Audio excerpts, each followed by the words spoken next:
أعوذ بالله من الشيطان الرجيم بسم الله الرحمن الرحيم السلام عليكم ورحمة الله وبركاته.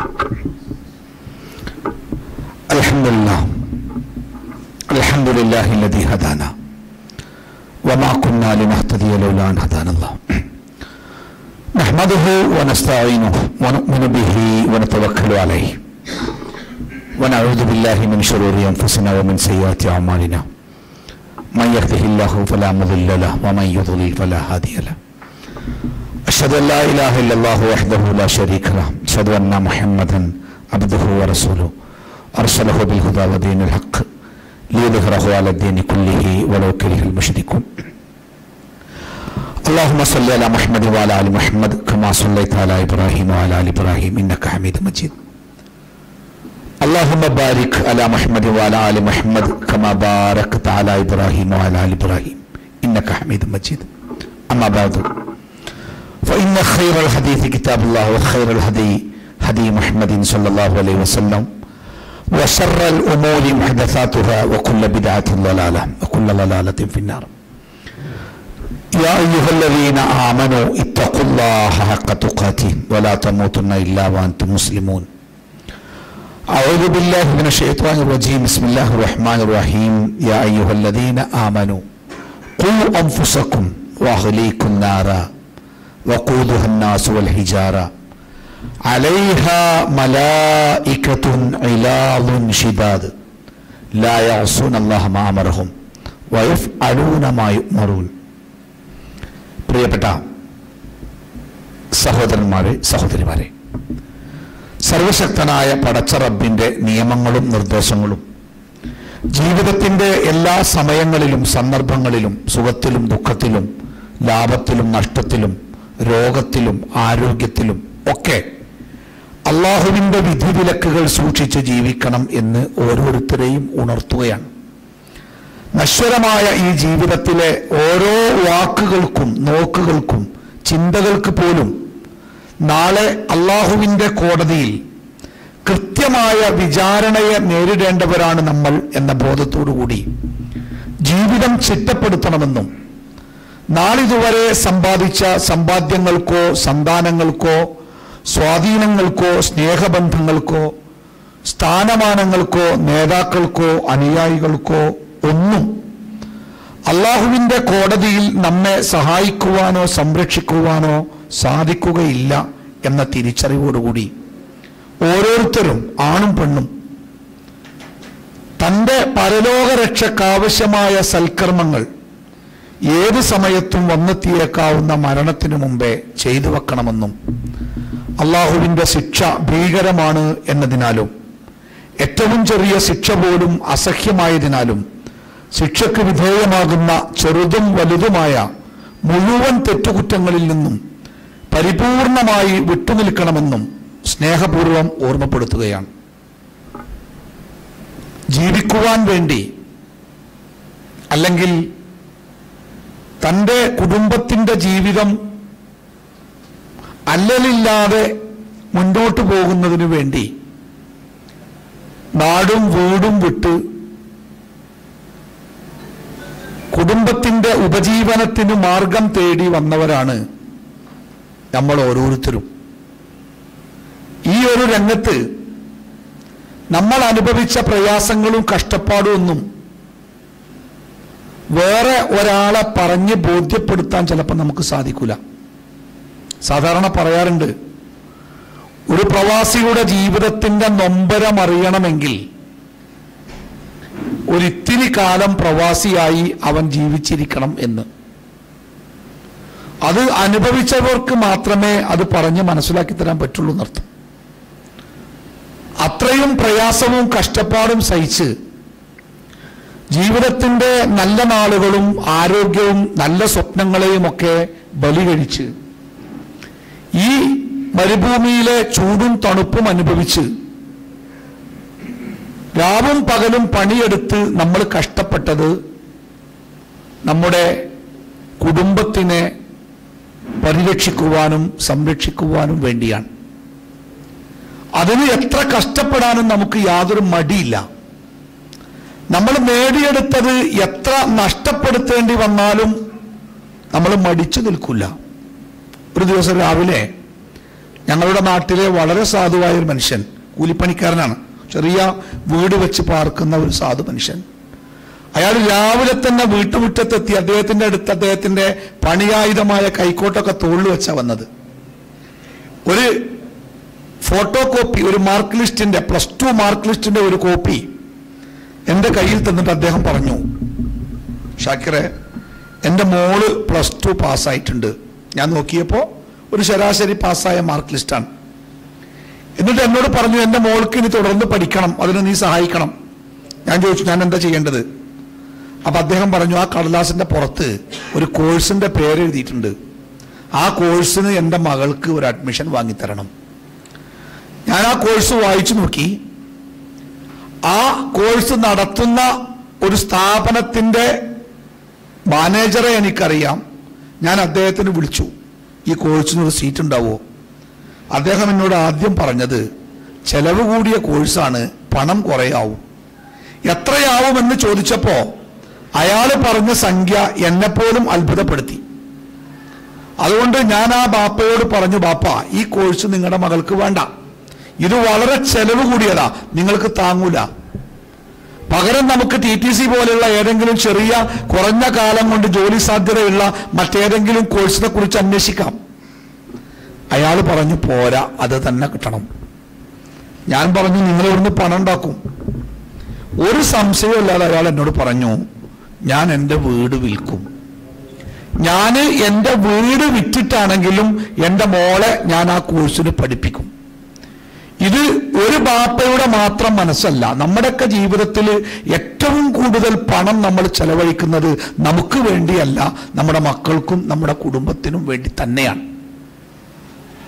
കുടുംബം എന്ന സംവിധാനം തന്നെ അല്ലാഹു സുബ്ഹാനഹു വ തആല നമുക്ക് വേണ്ടി ഉണ്ടാക്കി തന്നത് നമ്മുടെ ജീവിതം സന്തോഷകരമാവാനും നമ്മുടെ ജീവിതം സമാധാനപൂർണമായി തീരാനും വേണ്ടിയാണ്.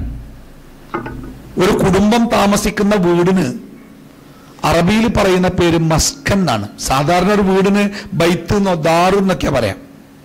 ഒരു കുടുംബം പാർക്കുന്ന വീടിന് പറയുന്ന പേര് മസ്കൻ എന്നാണ്. സക്കീനത്ത് എന്ന് പറഞ്ഞാൽ നിങ്ങൾക്കറിയാം, ശാന്തത എന്നാണ് ആ വാക്കിന്റെ അർത്ഥം. മസ്കൻ എന്ന് പറഞ്ഞാൽ ശാന്തിയുടെ കേന്ദ്രം എന്നാണ് ആ വാക്കിന്റെ അർത്ഥം. ഒരു കുടുംബം താമസിക്കുന്ന ഇടം, അത് ഒരു മനുഷ്യന്റെ ജീവിതത്തിൽ എത്ര കാറ്റും കോളും ഉണ്ടെങ്കിലും ആ മനുഷ്യ ജീവിതത്തിൽ സമാധാനം കിട്ടുന്ന ഇടമാണ് അവന്റെ കുടുംബം. ഹബീബായ റസൂലുള്ളാഹി സ്വല്ലല്ലാഹു അലൈഹി വസല്ലമക്ക് ആദ്യമായിട്ട് വഹ്യ് കിട്ടിയത് ഹിറാ ഗുഹയിൽ വെച്ച്. പേടിച്ച് വിറച്ച് തുള്ളിപ്പനിച്ചുകൊണ്ടാണ് റസൂലുള്ളാഹി സ്വല്ലല്ലാഹു അലൈഹി വസല്ലമ വീട്ടിലേക്ക് ഓടി വന്നത്. ഖദീജ, പ്രവാചകന്റെ ഭാര്യ ഖദീജ, എന്നെ ഒരു പുതപ്പിട്ട് മൂടിക്കൊണ്ട ഖദീജ, സമ്മിലൂനി യാ ഖദീജ. പേടിച്ചു വരച്ച് പനിച്ചു വരുന്ന പ്രവാചകനെ ഖദീജ റളിയല്ലാഹു അൻഹ വീട്ടിന്റെ ഉള്ളിലേക്ക് കൂട്ടിക്കൊണ്ടുപോയി ഒരു പുതപ്പ് കൊണ്ട് പ്രവാചകൻ ആവശ്യപ്പെട്ടതുപോലെ മൂടി പുതച്ചു കൊടുത്തു. എന്നിട്ട് അവിടെ തന്നെ ഇരുന്നു. കുറെ കഴിഞ്ഞപ്പോ പ്രവാചകന്റെ വിറയൊക്കെ ഒന്ന് മാറി പതുക്കെ പ്രവാചകൻ പഴയ അവസ്ഥയിലേക്ക് വന്നപ്പോ ഖദീജ റളിയല്ലാഹു അൻഹ ചോദിച്ചു, എന്ത് പറ്റി റസൂലേ? പ്രവാചകൻ പറഞ്ഞ കാര്യമൊക്കെ ഇങ്ങനെ പറഞ്ഞു, സംഭവിച്ച കാര്യമൊക്കെ പറഞ്ഞു. ഖദീജ റളിയല്ലാഹു അൻഹ പറഞ്ഞു, നിങ്ങൾ ഭയപ്പെടണ്ട, അള്ളാഹു നിങ്ങളെ കഷ്ടപ്പെടുത്തൂല. നിങ്ങൾ പാവങ്ങളെ സഹായിക്കുന്ന ആളാണ്, കുടുംബ ബന്ധം ചേർക്കുന്ന ആളാണ്, കഷ്ടപ്പെടുന്നവന് ആശ്വാസമാണ്. ഇതൊക്കെ ചെയ്യുന്ന ആളായതുകൊണ്ട് അള്ളാഹു നിങ്ങളെ കഷ്ടപ്പെടുത്തൂല, അതുകൊണ്ട് വിഷമിക്കണ്ട. ഖദീജ റളിയല്ലാഹു അൻഹ പ്രവാചകന്റെ ആത്മധൈര്യമായി മാറുകയാണ്. അപ്പൊ ഒരു വീട് എന്ന് പറയുന്നത് നമ്മുടെ ജീവിതത്തിൽ എന്തൊക്കെ കഷ്ടപ്പാടും പ്രയാസങ്ങളും ഉണ്ടെങ്കിലും അതിന്റെ ഇടയ്ക്ക് നമുക്ക് സമാധാനം നൽകുന്നതാണ് നമ്മുടെ വീട്. അതുകൊണ്ട് തന്നെ ഒരു കുടുംബ ജീവിതത്തിന്റെ തുടക്കം ഉണ്ടല്ലോ, തുടക്കം എന്ന് പറഞ്ഞാൽ കല്യാണമാണ്. ഒരു കുടുംബ ലോകത്ത് ഒരാണും ഒരു പെണ്ണും ചേർന്ന് ഒരു പുതിയ കുടുംബം ഉണ്ടാകുന്നതാണ് വിവാഹം. ആ വിവാഹത്തെ പറ്റി പറയുന്നിടത്ത് അല്ലാഹു തആല ഖുർആനിൽ എന്തിനാണ് വിവാഹം എന്ന് പറഞ്ഞിടത്ത് ആദ്യമായി പറഞ്ഞത് ലിതസ്കുനു ഇലൈഹാന, അവളിൽ നിന്ന് നിങ്ങൾക്ക് സമാധാനം കിട്ടാൻ വേണ്ടിയാണ്. പെണ്ണാണ് സമാധാനത്തിന്റെ കേന്ദ്രം. ആണ് ഈ ലോകത്തിന്റെ പരുപരുക്കൻ യാഥാർത്ഥ്യങ്ങളോട് പൊരുതി ഇഷ്ടപ്പെട്ടതും ഇഷ്ടപ്പെടാത്തതും കണ്ട് ജീവിതത്തിൽ ചൂടുപിടിച്ച് അവൻ ഏറെ പ്രയാസപ്പെട്ടു വരുമ്പോ ആ ആണിന്റെ ജീവിതത്തിന്റെ സമാധാനമാണ് അവന്റെ ജീവിത പങ്കാളിയാകുന്ന സ്ത്രീ. അവനും ആ ജീവിത പങ്കാളിയും ചേർന്ന് ഒരു കുടുംബം കെട്ടിപ്പടുക്കുമ്പോ ആ കുടുംബത്തിലുള്ളവർക്ക് സമാധാനത്തിന്റെ കേന്ദ്രമായി മാറണം. സത്യത്തില് നമ്മളൊക്കെ കുടുംബത്തെക്കുറിച്ച് ഇങ്ങനെ മനോഹരമായിട്ട് സംസാരിക്കുന്നുണ്ടെങ്കിലും നമ്മുടെ കുടുംബങ്ങളിൽ നിന്ന് കിട്ടേണ്ട സമാധാനം അത് എവിടെയോ നമുക്ക് നഷ്ടമാകുന്നുണ്ട്. ആ നഷ്ടമാണ് ഒരുപാട് വേണ്ടാത്തരങ്ങളിലേക്കും വൃത്തികേടുകളിലേക്കും പോകുവാൻ സമൂഹത്തിലെ വലിയ ഒരു വിഭാഗത്തിനെ പ്രേരിപ്പിക്കുന്നത്. ഭാര്യമാരിൽ നിന്ന് സമാധാനം കിട്ടാതിരിക്കുന്ന ഭർത്താവിൽ നിന്ന് സമാധാനം കിട്ടാത്ത ഭാര്യ, മക്കളുടെ സ്നേഹം കിട്ടാത്ത മാതാപിതാക്കളുടെ സ്നേഹം കിട്ടാത്ത മക്കള്, ഇങ്ങനെ സമാധാനത്തിന്റെ തുരുത്താവേണ്ട നമ്മുടെ കുടുംബജീവിതങ്ങൾ അസമാധാനത്തിന്റെ നെരിപ്പോടായിട്ട് മാറുക അല്ലേ? 3-4 കുട്ടികളുടെ ഉമ്മമാർ, 40-45 വയസ്സായ പക്വതയും പാകതയും എത്തിയ മാതാപിതാക്കൾ, ജാതി പോലും നോക്കാതെ മറ്റൊരുത്തിയുടെ കൂടെ ഒളിച്ചോടി പോവാ. തങ്ങളുടെ ജീവന്റെ ഭാഗമായ മക്കൾ നാളെ നേരം വീഴുമ്പോൾ ആ മക്കളുടെ മുഖം എന്തായിരിക്കും ഒന്ന് ചിന്തിക്കുക പോലും ചെയ്യാതെ ആരുടെയെങ്കിലും കൂടെ ഇറങ്ങിപ്പോവുക. അങ്ങനെ ഇറങ്ങിപ്പോകുന്നതിന് ഭർത്താവ് തടസ്സമാകുമ്പോൾ ഭർത്താവിനെ കൊല്ലുക, ഭാര്യ തടസ്സമാകുമ്പോൾ ഭാര്യയെ കൊല്ലുക, മക്കള് തടസ്സമാകുമ്പോ ആ മക്കളെ കൊല്ലുക അല്ലേ? ഇതൊക്കെ രാജ്യത്ത് നിർബാധം നടന്നുകൊണ്ടിരിക്കുക. വീട്ടിൽ നിന്ന് വലിച്ചെറിയപ്പെട്ട മാതാപിതാക്കളുടെ എണ്ണം കൂടിക്കൂടി വരിക. വീട്ടിൽ നിന്ന് ഇറങ്ങിപ്പോകേണ്ടി വരുന്നവരുടെ എണ്ണം ഓരോ ദിവസവും കൂടുക. വീട്ടിൽ നിന്ന് ഇറങ്ങിപ്പോകുന്ന കുട്ടികളുടെ എണ്ണം കൂടിക്കൊണ്ടിരിക്കുക. ഇതൊക്കെ വർത്തമാന കാലഘട്ടത്തിന്റെ ദുരന്തമായ ചില ചിത്രങ്ങളാണ്. എന്തുകൊണ്ടാണ് നമ്മുടെ കുടുംബ ജീവിതത്തിൽ ഇത്തരം അവസ്ഥകൾ ഉണ്ടാകുന്നത് എന്ന ഒരു ചോദ്യത്തിന്റെ മറുപടിയും അതിന്റെ പരിഹാരം എന്ത് എന്ന ഒരു പരിഹാരവും നിർദ്ദേശിച്ചുകൊണ്ട് 1 മണിക്കൂർ 9:30 കഴിഞ്ഞ് 10:30 മണിക്ക് ഇൻഷാ അല്ലാഹ് എന്റെ സംസാരം അവസാനിക്കും. ഇവിടെ നമ്മൾ മനസ്സിലാക്കേണ്ട ഒരു കാര്യം, ഏതൊരു കാര്യവും അത് മനോഹരമാകുന്നത് അതിന് ചില നിയമങ്ങളും ചില ഏർപ്പാടുകളൊക്കെ ഉണ്ടാവുമ്പോഴാണ്. ആ നിയമങ്ങളും അതിർത്തികളും പാലിക്കപ്പെടാതെ വരുമ്പോ ഒരു കാര്യവും മനോഹരമാവുകയില്ല, അത് മോശമായി തീരും. ഒരു പന്ത് കളിക്കുമ്പോൾ എന്തൊക്കെ വേണം നിങ്ങള്? ഒരു പന്ത് കളി അത് കുഴപ്പമില്ല, പോസ്റ്റ് എവിടെയാ, അത് പോസ്റ്റ് ഒന്നും വേണ്ട, അടിച്ചാൽ മതി. അവിടെ സെൻട്രൽ ലൈൻ എവിടെയാ, അതൊന്നും വേണ്ട, അതൊന്നും വിചാരിച്ചാൽ മതി. അതിന്റെ അതിർത്തി എവിടെ, അതിർത്തി ഒന്നും വേണ്ടേ. ഇവിടക്കണ് കളിച്ചാ എന്ത് വിചാരിച്ച് കളിച്ചാല് ആ കളിക്കൊരു രസം ഉണ്ടാവില്ല. ഒന്നും വേണ്ട. നമ്മളൊരു ഷട്ടിൽ ബാഡ്മിന്റൺ കളിക്കുമ്പോ നിങ്ങളൊന്ന് കളമിട്ട് പോയിന്റ് ഒക്കെ വെച്ച് കളി ഒന്ന് വൃത്തിയായി കളിച്ചു നോക്കി, അല്ലെങ്കിൽ വെറുതെ ഒന്ന് തട്ടി നോക്കി. വെറുതെ തട്ടിയാലേ ആ കളിക്കൊരു രസം ഉണ്ടാവില്ല. ആ എന്തിനാപ്പോ നമ്മൾ തടി കുറയാൻ വേണ്ടി കളിക്കല്ലേ, അതുകൊണ്ട് വെറുതെ ഇങ്ങനെ ആകാശത്ത് കൂടെ തട്ടിയാ പോരെ എന്ന് വിചാരിച്ചാലേ കളി രസം ഉണ്ടാവില്ല. കളി രസം ഉണ്ടാവണമെങ്കിൽ അതിന്റെ നിയമങ്ങൾ പാലിക്കണം. ഇത് കളിയിൽ മാത്രമല്ല, ഏത് രംഗവും അത് കൃത്യതയും സൂക്ഷ്മവുമായ നിയമങ്ങൾക്ക് വിധേയമാകുമ്പോഴാണ് അത് മനോഹരമാവുക. നിയമങ്ങളില്ലാത്ത സ്വതന്ത്രമായ ലോകത്തേക്ക് പാറി നടക്കുന്നവ അത് കുറച്ചു കഴിഞ്ഞാൽ ആർക്കും ഇഷ്ടപ്പെടാത്ത ഒന്നായി തീരും. ഇപ്പൊ മീറ്റു എന്നൊക്കെ പറഞ്ഞ് ഹോളിവുഡിലും ബോളിവുഡിലുമൊക്കെയുള്ള ഒരുപാട് തങ്ങളെ പണ്ട് കാലത്ത് പീഡിപ്പിച്ചു എന്ന് പറഞ്ഞ് സ്ത്രീകളൊക്കെ പുതിയ പുതിയ വാദങ്ങളുമായിട്ട് പുറത്തു വന്നുകൊണ്ടിരിക്കുക. നമ്മളൊക്കെ പണ്ട് വിചാരിച്ചിരുന്നു അവരുടെ ജീവിതമൊക്കെ സ്വർഗീയമായ ജീവിതക്കാരും, ആരും പേടിക്കണ്ട, എന്തിനും അവസരം, എമ്പാടും സൗന്ദര്യം, എമ്പാടും പണം, ഭയങ്കരമാണ് അവരുടെ ജീവിതം എന്നൊക്കെ നമ്മൾ വിചാരിച്ചിനി. പക്ഷെ ഇപ്പോഴാണ് നമ്മൾ മനസ്സിലാക്കണേ, അടിച്ചമർത്തപ്പെട്ട, തുറന്നു പറയാൻ പറ്റാത്ത, പറഞ്ഞാൽ കൊല്ലുമെന്ന് ഭീഷണിപ്പെടുത്തപ്പെട്ടിരുന്ന അടിമകളെ പോലെയായിരുന്നു അവരുടെ ജീവിതം. ഇപ്പൊ സ്വാതന്ത്ര്യം കിട്ടിയപ്പോ പലരും അത് വിളിച്ചു പറയാൻ തുടങ്ങിയിരിക്കുന്നു എന്ന് നമുക്ക് ബോധ്യമായിരിക്കുന്നു. അപ്പൊ ഏത് കാര്യത്തിനും ഒരു കാര്യം മനോഹരമാവണമെങ്കിൽ അതിന്റെ നിയമങ്ങളും ചട്ടക്കൂടുകളും പാലിച്ചിരിക്കണം. കുടുംബം എന്ന സംവിധാനം ആദ്യം നമ്മൾ മനസ്സിലാക്കേണ്ടത്, കുടുംബം എന്ന സംവിധാനം ഉണ്ടാക്കിയത് ആരാണ്? അത് ഏതെങ്കിലും ഗോത്രങ്ങളോ വർഗങ്ങളോ ഏതെങ്കിലും സാംസ്കാരിക നായകന്മാരോ ഉണ്ടാക്കിയ ഏർപ്പാടല്ല കുടുംബം. കുടുംബം എന്ന സംവിധാനം അല്ലാഹ് ഉണ്ടാക്കിയതാ. മനുഷ്യന് ജീവിക്കാൻ കുടുംബം വേണമെന്ന് നിശ്ചയിച്ചത് പടച്ച റബ്ബ് നിശ്ചയിച്ചതാ. അല്ലാതെ ഏതെങ്കിലും കാലഘട്ടത്തിലെ മനുഷ്യന്മാര് ഒറ്റക്കായിരുന്നു പണ്ട് ജീവിച്ചിരുന്നത്. പിന്നെ അവര് ഒന്നിച്ച് ജീവിക്കാൻ തുടങ്ങിയപ്പോ കുറെ സൗകര്യങ്ങളുണ്ട് തോന്നി, അപ്പൊ അവര് ഒന്നായി ജീവിച്ചതല്ല കുടുംബം. കുടുംബം എന്ന സംവിധാനം അല്ലാഹ് ഉണ്ടാക്കിയതാ. ആരൊക്കെയാവണം എന്റെ കുടുംബക്കാരെന്ന് ഞാൻ തീരുമാനിച്ചതാ.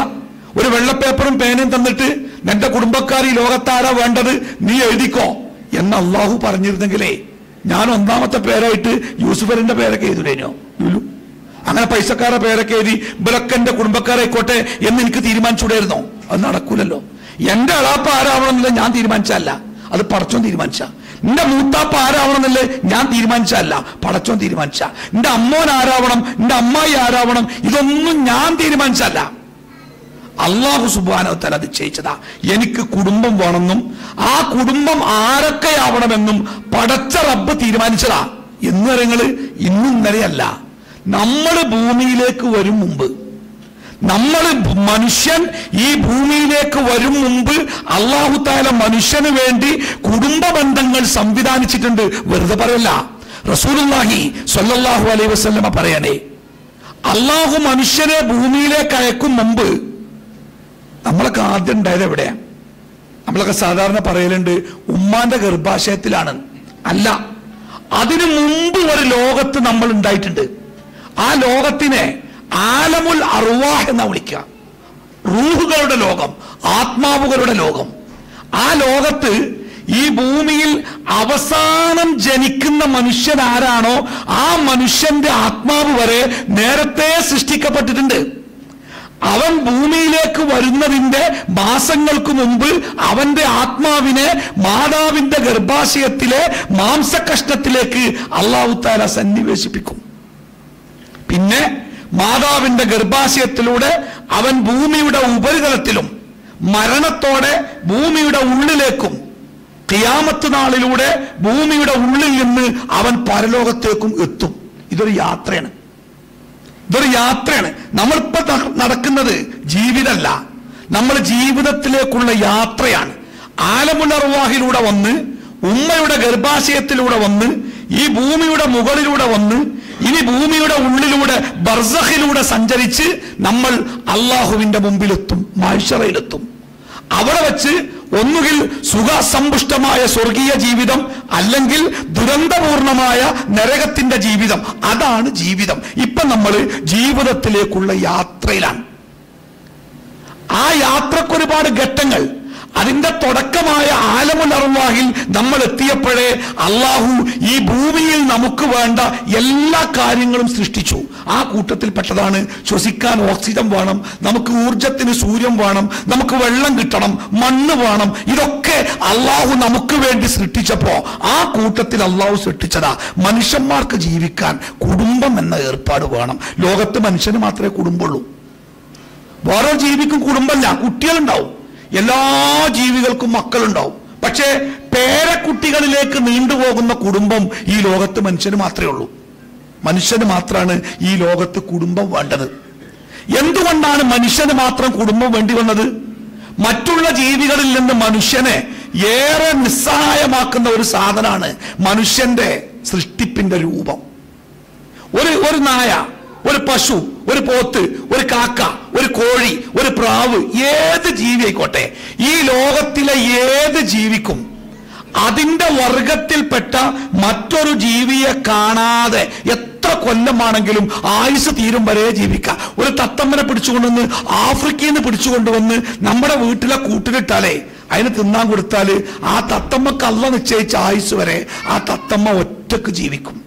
അതിന്റെ വർഗത്തിൽപ്പെട്ട വേറെ ഒരു തത്തയെ കാണണം എന്ന് പോലും അതിന് ആഗ്രഹം ഉണ്ടാവില്ല. അത് ഒറ്റക്ക് ജീവിക്കും. തത്താന്നല്ല, എല്ലാ ജീവി അങ്ങനെ. പട്ടിയും പൂച്ചയും പാമ്പും പ്രാണിയും ഒക്കെ ഒറ്റക്ക് ജീവിക്കാൻ കഴിയും. അതിന് പ്രയാസം വരുമ്പോ സഹായിക്കാൻ അതിന്റെ വർഗത്തുനിന്ന് വേറെ ഒരു ജീവിന്റെ ആവശ്യമില്ല. അത് ഒറ്റക്ക് ജീവിക്കും. നോക്ക് നിങ്ങൾ, ഇതെങ്ങനെ നടന്നു പോകേണ്ട ഒരു നായയെ നമ്മള് ഒരു വടിയെടുത്തൊരു ഏറ്, നല്ല ഏറ്, ആ ഏറിച്ചിരി ഊക്കിലാ കൊണ്ടത്. നായന്റെ ഒരു കാല് മുറിഞ്ഞ് എന്താ സംഭവിക്കുക? നായ അവിടെ റോട്ടിൽ വീണ് കിടന്ന് കരയോ? ഇല്ല. നായ 3 കാലും ഓട്ടിപ്പോവും. എന്നിട്ടോ 15 ദിവസം കഴിഞ്ഞ് ആ നായനങ്ങൾ പോലെ കണ്ടി 4 കാലുമ കാണാൻ പോണ്. അതിന് എക്സ്റേ എടുത്തിട്ടില്ല, കെട്ടിയിട്ടില്ല, ബാൻഡേജ് ഇട്ടിട്ടില്ല, വൈദ്യരോ കുരുക്കളോ ഡോക്ടറോ എവിടെയും പോയിട്ടില്ല, ഒരാൾ സഹായിക്കാൻ ചെന്നിട്ടില്ല. ആ നായന്റെ കാലിന്റെ ഒടിവ് മാറി നായ ഒറ്റക്ക് പഴയതുപോലെ ജീവിക്കാൻ തുടങ്ങി. എന്നാൽ ഈ പോണ പോക്കിൽ ഒരു വാഹനം തട്ടിയിട്ട് നമ്മുടെ കാലൊന്ന് മുറിയട്ടെ, എത്ര ആള് വേണം ആ കടക്കുന്നിടത്തുനിന്ന് നമ്മളെ ഒന്ന് താങ്ങിപ്പിടിച്ച് ആശുപത്രിക്ക് എത്തിക്കാൻ? എന്നിട്ട് എത്ര ഡോക്ടർ, നഴ്സ് എത്ര ശ്രമിക്കണം നമ്മുടെ കാലിന്റെ പൊട്ടൊന്ന് നേരെ വെച്ച് അതൊന്ന് ബാൻഡേജ് ഇടാൻ. അതൊന്ന് ബാൻഡേജ് ഇട്ടാല് പിന്നെ ഒന്ന് നടക്കണമെങ്കിൽ, ബാത്റൂമിൽ പോകണമെങ്കിൽ, ഭക്ഷണം കഴിക്കണമെങ്കിൽ എത്ര ആള് നമ്മളെ താങ്ങിപ്പിടിക്കണം അല്ലേ? മനുഷ്യൻ എന്ന ജീവിയോളം നിസ്സഹായനായ, ഒറ്റക്ക് ജീവിക്കാൻ കഴിയാത്ത ഒരു ജീവി ഈ ലോകത്തില്ല. എത്ര ആരോഗ്യം ഉണ്ടായിക്കോട്ടെ, എത്ര പണം ഉണ്ടായിക്കോട്ടെ, നല്ല ജിമ്മിലൊക്കെ പോയിട്ട് 6 പാക്ക് ബോഡിയൊക്കെ ഉണ്ടാക്കിയിട്ട് നമ്മളിങ്ങനെ റോട്ടിൽ കൂടെ അങ്ങനെ നടക്കുന്ന ചില ആൾക്കാരെ നമ്മൾ കാണലുണ്ട്. ഓലിങ്ങനെ പോകുമ്പോൾ തോന്നും ഇതൊക്കെ പോലെ തന്നെയാണ്. അങ്ങനെ പോണ പോക്കില് എന്തേലും സംഭവിച്ച് ഒരു 2 വട്ടം ഒപ്പം അങ്ങോട്ട് വയറ്റുന്നു പോയാൽ മതി. എത്ര ആള് താങ്ങണം പിന്നെ ഓനെ? എത്ര ആള് താങ്ങിപ്പിടിച്ചാലാ പിന്നെ അവിടെ നിന്ന് ജീവിക്കാൻ പറ്റുക? അതായത് മനുഷ്യൻ എന്ന ജീവി ഈ ലോകത്തിലെ ഏറ്റവും നിസ്സാരനായ ജീവിയാ. നമുക്ക് എന്തുണ്ടായിട്ടും കാര്യമില്ല. നമ്മൾ പോണ പോക്കില് ഒരു ചാവാലി പട്ടി നമ്മുടെ പിന്നാലെ കൂടിയാലേ നമ്മൾ എന്താ ചെയ്യാ? നമ്മൾ ഓടിയിട്ട് ഏതെങ്കിലും വീടിന്റെ ഉള്ളിലേക്ക് പാഞ്ഞേറും. നമുക്ക് ബിടെക് ഉണ്ട്, എംടെക് ഉണ്ട്, ഒരുപാട് സർട്ടിഫിക്കറ്റ് ഉണ്ട്, ഡോക്ടറേറ്റ് ഉണ്ട്, എല്ലാം ഉണ്ട്. നായക്കാണെങ്കിലോ കഞ്ഞി കുടിക്കാൻ മാത്രമേ അത് സ്കൂളിനുള്ളിൽ കയറിയിട്ടുള്ളൂ. അങ്ങനത്തെ നായ. എന്നിട്ടും നായ പിന്നാലെ കൂടിയപ്പോ നമ്മൾ എന്തിനാ ഓടിയത്? നായക്ക് നമ്മളെ ഉപദ്രവിക്കണമെങ്കിൽ ആയുധം അതിന്റെ കയ്യിൽ റെഡിയാ. നമുക്ക് തിരിച്ച് നായയെ ഉപദ്രവിക്കണമെങ്കിലേ ഒരു വടിയോ കല്ലോ നിലത്തുനിന്ന് കിട്ടണം. അത് എടുക്കാൻ നായ സമയം തരണ്ടേ, എന്നാലല്ലേ നമുക്ക് കുനിഞ്ഞെടുക്കാൻ പറ്റുള്ളൂ. അപ്പൊ നായ ഓടിച്ചാൽ നമ്മൾ ഓടണം. ഒരു ചാവാളിപ്പട്ടിയുടെ മുമ്പിൽ കിതച്ച് ഓടേണ്ടവനാണ് മനുഷ്യൻ. നിസ്സഹായനാണ്, പാവമാണവൻ. അതുകൊണ്ട് പാവമായ നിസ്സഹായനായ ഈ മനുഷ്യൻ ലോകത്ത് ഒറ്റക്കാവാൻ പാടില്ല. ചെറിയ ചെടിയൊക്കെ നമ്മളെ വീട്ടുമുറ്റത്ത് കുഴിച്ചിടുമ്പോഴേ നല്ല ഉറപ്പുള്ള ചെടിയാണെങ്കിൽ ആ ചെടി ഒറ്റക്ക് ഇങ്ങനെ കുഴിച്ചിട്ടാൽ മതി. ഇത്തിരി ദുർബലമായ ചെടിയാണെങ്കിലോ ആ ചെടി കുഴിച്ചിടുമ്പോ അത് വീണു പോകാതിരിക്കാൻ ഒരു വടി നാട്ടിയിട്ട് അത് നമ്മൾ കയറുകൊണ്ട് ഇങ്ങനെ കെട്ടൂലേ? വള്ളിയൊക്കെ ആണെങ്കിൽ കുറച്ചുകൂടി ദുർബലം, ഒരു വാഴ, ഒരു വലിയ തെങ്ങൊക്കെ നമ്മുടെ പറമ്പിൽ നമ്മൾ പിരിച്ചു കുഴിച്ചിട്ടാണെങ്കിൽ അത് വീഴാതിരിക്കാൻ 4 ഭാഗത്തുനിന്ന് മുട്ടുകൊടുക്കും. മനുഷ്യൻ എന്ന ഈ സാധുജീവി ഈ ലോകത്തിലെ യാത്രയിൽ അവൻ തളർന്നു വീഴാതിരിക്കാൻ അല്ലാഹു തആല നാനാഭാഗത്തു നിന്നും കുത്തുകൊടുത്തിട്ടുണ്ട്. ബാപ്പ, ഉമ്മ, എളാപ്പ, മൂത്താപ്പ, അമ്മോന്, അമ്മായി, മക്കള്, പേരമക്കള്, ഇങ്ങനെ ഒരുപാട് മുട്ടുകൾ കൊണ്ട് അല്ലാഹു തആല മനുഷ്യൻ എന്ന ജീവിയെ ഈ ഭൂമിയിൽ താങ്ങി നിർത്തിയേക്കുക. ഇത് അള്ളാഹു നിശ്ചയിച്ചതാ. ഈ മുട്ട് വേണമെന്ന് നമുക്ക് ഇഷ്ടപ്പെട്ടാലും ഇല്ലെങ്കിലും ശരി, ആ ബന്ധങ്ങൾ കൊണ്ടു നടക്കൽ അള്ളാഹു നമ്മുടെ മേൽ നിർബന്ധമാക്കിയിട്ടുണ്ട്. റസൂലുള്ളാഹി സ്വല്ലല്ലാഹു അലൈഹി വസല്ലം പറഞ്ഞു, ലാ യദ്ഖുലുൽ ജന്ന ഖാത്തിഉ റഹ്മിൻ. കുടുംബ ബന്ധം മുറിച്ചു കളഞ്ഞവൻ സ്വർഗത്തിൽ പോകൂല. ഒരാൾ പ്രവാചകന്റെ അടുത്ത് വന്ന് ചോദിക്കണേ, പ്രവാചകരെ, എനിക്ക് സ്വർഗത്തിൽ പോകണം, ആ സ്വർഗത്തിൽ പോവാൻ ഞാൻ എന്തൊക്കെയാണ് ഈ ലോകത്ത് ശ്രദ്ധിക്കേണ്ടത് എന്ന് പറഞ്ഞപ്പോ റസൂൽ പറഞ്ഞു, 1 അൻ തശ്ഹദ ലാ ഇലാഹ ഇല്ലല്ലാഹ് വ അന്ന മുഹമ്മദ് റസൂലുള്ളാഹ്, ഷഹാദത്ത് കലിമ സാക്ഷ്യപ്പെടുത്തണം. 2 വ തുഖീമസ് സ്വലാ, നീ നിസ്കാരം കൃത്യമായി നിർവഹിക്കണം. 3 വ തുഅതി സക്കാത്ത്, സക്കാത്ത് ശരിക്ക് കൊടുക്കണം. 4 വത്തസിലുർ റഹീം, അല്ലാഹു നിന്നെ ഏൽപ്പിച്ച കുടുംബ ബന്ധങ്ങൾ നീ മുറിച്ചു കളയാതെ അത് കൃത്യമായിട്ട് നീ കൊണ്ടുപോകണം, ഇല്ലെങ്കിൽ സ്വർഗത്ത് പോകാൻ കഴിയില്ല. ലാ യദ്ഖുലുൽ ജന്ന ഖാത്തിഉ റഹ്മിൻ, കുടുംബ ബന്ധം മുറിച്ചു കളഞ്ഞവൻ സ്വർഗത്തിൽ പോകൂല എന്ന് പറഞ്ഞു. അപ്പോ ഒന്നാമതായി നമ്മൾ മനസ്സിലാക്കണം, നമ്മുടെ കുടുംബം അല്ലാഹു തആല നമുക്ക് നിശ്ചയിച്ചു തന്നതാണ്. ആ കുടുംബ ബന്ധം മുറിച്ചു കളയാതെ അത് കൃത്യമായിട്ട് തുടർത്തി കൊണ്ടുപോകേണ്ട ബാധ്യത നമുക്ക് ഓരോരുത്തർക്കുണ്ട്. അത് മുറിച്ചു കളഞ്ഞാൽ നാളെ സ്വർഗത്തിൽ പ്രവേശിക്കാൻ നമുക്ക് തടസ്സം. അപ്പൊ നമ്മൾ പറയും, അതെന്താ അങ്ങനെ? ഞാൻ നിസ്കരിക്കുന്നുണ്ട്, ഞാൻ നോമ്പ് വെക്കുന്നുണ്ട്, പിന്നെ എന്റെ സ്വർഗത്ത് പോകാൻ എന്താ തടസ്സം? അത് റസൂലുള്ളാഹി സ്വല്ലല്ലാഹു അലൈഹി വസല്ലം വിശദീകരിക്കണേ. ഒരു മനുഷ്യൻ ചെയ്യുന്ന സൽക്കർമ്മങ്ങൾ അള്ളാഹുവിന്റെ അടുക്കലേക്ക് മലക്കുകൾ കൊണ്ടുപോവുക എല്ലാ തിങ്കളാഴ്ചയും എല്ലാ വ്യാഴാഴ്ചയും ആണെന്ന. ആഴ്ചയിൽ തിങ്കളാഴ്ചയും വ്യാഴാഴ്ചയും മനുഷ്യന്റെ സൽക്കർമ്മങ്ങളുമായി മലക്കുകൾ അള്ളാഹുവിന്റെ അടുത്തേക്ക് പോകുമത്രേ. അതുകൊണ്ടാണ് പ്രവാചകൻ പറഞ്ഞത്, അള്ളാഹുവിന്റെ അടുത്തേക്ക് നമ്മുടെ കർമ്മങ്ങളുമായി മലക്കുകൾ ചെല്ലുമ്പോ അള്ളാഹു മലക്കുകളോട് ചോദിക്കുമത്രേ, നിങ്ങൾ പോരുമ്പോൾ എന്റെ അടിമയുടെ അവസ്ഥ എന്താണ്? അള്ളാഹ്ക്ക് അറിയായിട്ടല്ല, പക്ഷെ അള്ളാഹ് ചോദിക്കും. അപ്പൊ ആ മലക്കുകൾ പറയത്രേ, അള്ളാഹുവേ, നിന്റെ അടിമ ഞങ്ങൾ പോരുമ്പോൾ നിനക്ക് വേണ്ടി നോമ്പ് നോറ്റ് നിൽക്കുകയാണ് എന്ന് മലക്കുകൾ പറയുന്നത് എനിക്ക് ഇഷ്ടമാണ്. അതുകൊണ്ട് ഞാൻ തിങ്കളാഴ്ചയും വ്യാഴാഴ്ചയും നോമ്പ് നോൽക്കുന്നു എന്ന് പ്രവാചകൻ പറഞ്ഞിട്ടുണ്ട്. തിങ്കളാഴ്ചയും വ്യാഴാഴ്ചയും നോമ്പ് നോൽക്കാനുള്ള ഒരു കാരണം അതാണ്. എന്തായിരുന്നാലും കർമ്മങ്ങളുമായിട്ട് മലക്കുകൾ ചെല്ലുമ്പോ അല്ലാഹു തആല മലക്കുകളോട് പറയുമത്രേ, ദാ ആ രണ്ടാളുകളുടെ കർമ്മങ്ങൾ അത് ഇങ്ങോട്ട് കൊണ്ടുവരണ്ട, അതെനിക്ക് വേണ്ട. ഹജ്ജുണ്ട്, സക്കാത്തുണ്ട്, സ്വതക്കുണ്ട്, ഒക്കെ ഉണ്ട്, പക്ഷെ അത് എനിക്ക് വേണ്ട, അത് അവിടെ തന്നെ ഇട്ടളി, അത് ഇങ്ങോട്ട് കൊണ്ടുവരണ്ട. എന്താ കാരണം പറഞ്ഞ്? അവർ തമ്മിൽ തെറ്റിയിട്ടുണ്ട്. അവർ തമ്മിൽ തെറ്റി ബന്ധം മുറിഞ്ഞു കിടക്കുകയാണ്. സലാം പറയാതെ, മുഖത്തേക്ക് നോക്കാതെ, ക്ഷണിച്ചാൽ ക്ഷണം സ്വീകരിക്കാതെ അവരുടെ ബന്ധം മുറിഞ്ഞു കിടക്കുക. മരിക്കുന്നതിന് മുമ്പ് അവർ ആ ബന്ധം ചേർത്ത് അവർ തൗബ ചെയ്യുകയാണെങ്കിൽ മാത്രം അവരുടെ കർമ്മങ്ങൾ എന്റെ അടുക്കലേക്ക് കൊണ്ടുവന്നാൽ മതി. നമ്മൾ സാധാരണ പറയാറില്ലേ, ചില കുടുംബങ്ങളൊക്കെ എളാപ്പാരി മൂത്താപ്പാരെയൊക്കെ മക്കൾ തെറ്റി നിൽക്കുമ്പോഴേ പള്ളിക്ക മസ്ലഹത്ത് കമ്മിറ്റി ഉണ്ടാക്കിയിട്ട് ഇവരെ നന്നാക്കാൻ ശ്രമിക്കുമ്പോൾ ചില ആൾക്കാർ പറയും, എന്തിനാ നന്നാക്കണേ? എന്റെ റേഷൻ കാർഡ് ഓന്റെ പേരിലല്ല, എന്റെ പേരിലല്ലേ, എനിക്ക് ഓന്റെ ഒരാവശ്യമല്ല, ഒരൗദാര്യം വേണ്ട, മരിച്ചാ പോലുണ്ട് മയ്യത്ത് ഓർക്ക് കാണിച്ചു കൊടുക്കാൻ പാടില്ല എന്നൊക്കെ വലിയത് പറയും. അത് വിവരമില്ലാത്തോണ്ട് പറയാം. നമ്മുടെ കർമ്മങ്ങൾ, എന്റെ ഇന്നത്തെ യശാനിസ്കാരം അള്ളാഹുവിന്റെ അടുക്കൽ സ്വീകരിക്കപ്പെടണമെങ്കിൽ അള്ളാഹു എനിക്ക് നിശ്ചയിച്ചു തന്ന മുറിക്കരുത് എന്ന് അള്ളാഹു കട്ടായം പറഞ്ഞ ആ കുടുംബ ബന്ധം ഞാൻ മുറിക്കാൻ പാടില്ല. അത് മുറിച്ചാലേ ഇത് അള്ളാഹ്ക്ക് വേണ്ട, അള്ളാഹ് സ്വീകരിക്കൂല. നമ്മളൊക്കെ ഭയങ്കര അഹങ്കാര, മരിക്കണത് വരെ ഞാൻ നന്നാവേ, ഓനോടോ ഇന്നെ കിട്ടൂല എന്നൊക്കെ വലിയ വർത്താനം പറയും. മരിച്ചിട്ട് വെള്ളത്തുണിയിൽ പൊതിഞ്ഞ് വെറുങ്ങലിച്ച് പള്ളിയിൽ ഇങ്ങനെ നിസ്കരിക്കാൻ കൊണ്ടുപോയി വെക്കുമ്പോ മക്കള് അല്ലെങ്കിൽ ഉസ്താദിന്റെ ഒരു കുമ്പസാരുണ്ട്. എന്താ മക്കള് പറയാ? ഞങ്ങളുടെ വാപ്പ ആരോടെങ്കിലും എന്തെങ്കിലുമൊക്കെ ചെയ്തിക്കണമെങ്കിൽ നിങ്ങൾ വിട്ടുപുറത്ത് ദീനുൽ ഇസ്ലാമിന്റെ പേരിൽ മാപ്പാക്കി കൊടുക്കണം കേട്ടോ. നടക്കൂല. അത് ജീവിതകാലത്ത് നമ്മൾ ചെയ്യണം. ദാ നോക്കി, ചെറിയൊരു പ്രശ്നം നമ്മൾ തമ്മിലുണ്ട്, നമുക്കത് പറഞ്ഞ് നന്നാവല്ലേ?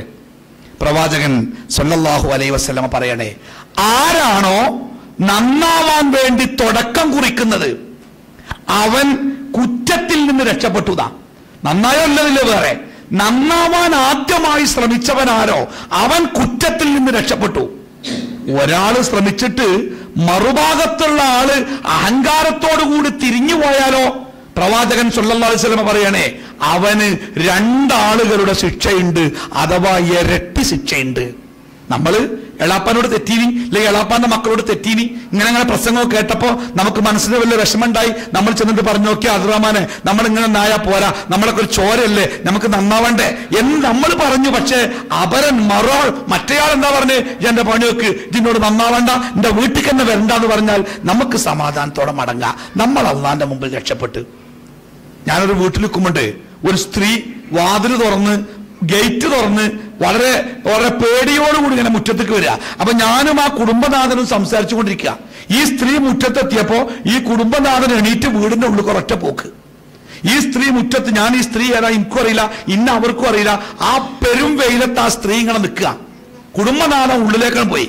കുറച്ചു കഴിഞ്ഞ് അയാൾ വന്നപ്പോ ഈ സ്ത്രീ പറഞ്ഞു, നോക്കിയാ അപ്പൊ അത് ഇയാളെ പെങ്ങളാണോലോ. ഈ സ്ത്രീയും ഇയാളും ബാപ്പയുടെ സ്വത്ത് ഓരി വെക്കുന്ന സമയത്ത് എന്തോ പറഞ്ഞ് തെറ്റിയതാ, കൊല്ലങ്ങളായി തെറ്റിയിട്ട്. ഇപ്പൊ ഈ സ്ത്രീ ഹജ്ജിന് പോവുകയാണ്. ഹജ്ജിന് പോകും മുമ്പ് തന്റെ ഇതൊന്നും നന്നാക്കാൻ വേണ്ടി വന്നതാ. ആ സ്ത്രീ പറഞ്ഞു, കാക്ക നമ്മളിങ്ങനെ എന്നൊക്കെ പറഞ്ഞാണ്ട് കാര്യങ്ങളൊക്കെ പറഞ്ഞ് അവര് കരയാൻ തുടങ്ങി. ഇയാള് കാർക്കിച്ചൊരൊറ്റ തുപ്പല് മുറ്റത്ത്.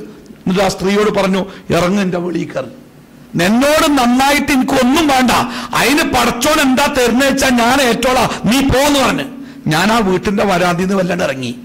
അള്ളാഹുവിന്റെ ശാപത്തിന് വിധേയമാകുന്ന വാക്കാണ് അയാൾ പറഞ്ഞത്. നമുക്കത് താങ്ങാൻ കഴിയില്ല. അപ്പോ നമ്മളൊക്കെ മനസ്സിലാക്കി. ഇപ്പോഴത്തെ ഏറ്റവും വലിയ ട്രെൻഡ് എന്താ വെച്ചാല് കുടുംബങ്ങളോട് താല്പര്യമല്ല, സുഹൃത്തുക്കളോടൊക്കെ ഭയങ്കര ബന്ധം. ഗൾഫിലൊക്കെ പോയാല് കൂട്ടുകാരെ വീട്ടിലൊക്കെ പോയി തൊട്ടപ്പുറത്ത് എളാപ്പാന്റെ പേരുണ്ടാവും, മൂത്തമ്മാന്റെ പേരുണ്ടാവും, അമ്മായിന്റെ പേരുണ്ടാവും, അമ്മായിന്റെ മക്കളുണ്ടാവും. തിരിഞ്ഞു നോക്കൂല. ബാക്കിയുള്ള ബന്ധങ്ങൾ ഭയങ്കര ദൃഢവൈകാരം. മനസ്സിലാക്കുക, അള്ളാഹു ഉണ്ടാക്കിയതാണ് കുടുംബ ബന്ധം. അത് കൊണ്ടു നടക്കണമെന്നത് അള്ളാഹുവിന്റെ നിർബന്ധമായ കൽപ്പനയാണ്. ആ കുടുംബ ബന്ധം മുറിച്ചു കളഞ്ഞാൽ സ്വർഗമെന്ന നമ്മുടെ സ്വപ്നം ആസ്ഥാനത്താകും. 1. 2, കുടുംബ ബന്ധം ചേർത്താല് പരലോകത്ത് മാത്രമല്ല ഗുണമുള്ളത്, ഈ ദുന്യാവിലും അതുകൊണ്ട് വലിയൊരു ഗുണമുണ്ട്. പ്രവാചകൻ സല്ലല്ലാഹു അലൈഹി വസല്ലം പറയണേ, ആരാണോ തന്റെ ഉപജീവന മാർഗം വിശാലമാകണമെന്നും തന്റെ ആയുസ് വർദ്ധിച്ചു കിട്ടണമെന്നും ആരാണോ ആഗ്രഹിക്കുന്നത്, ഇത് രണ്ടും ആഗ്രഹിക്കാത്ത ആരായി കൂട്ടത്തിലുള്ളത്?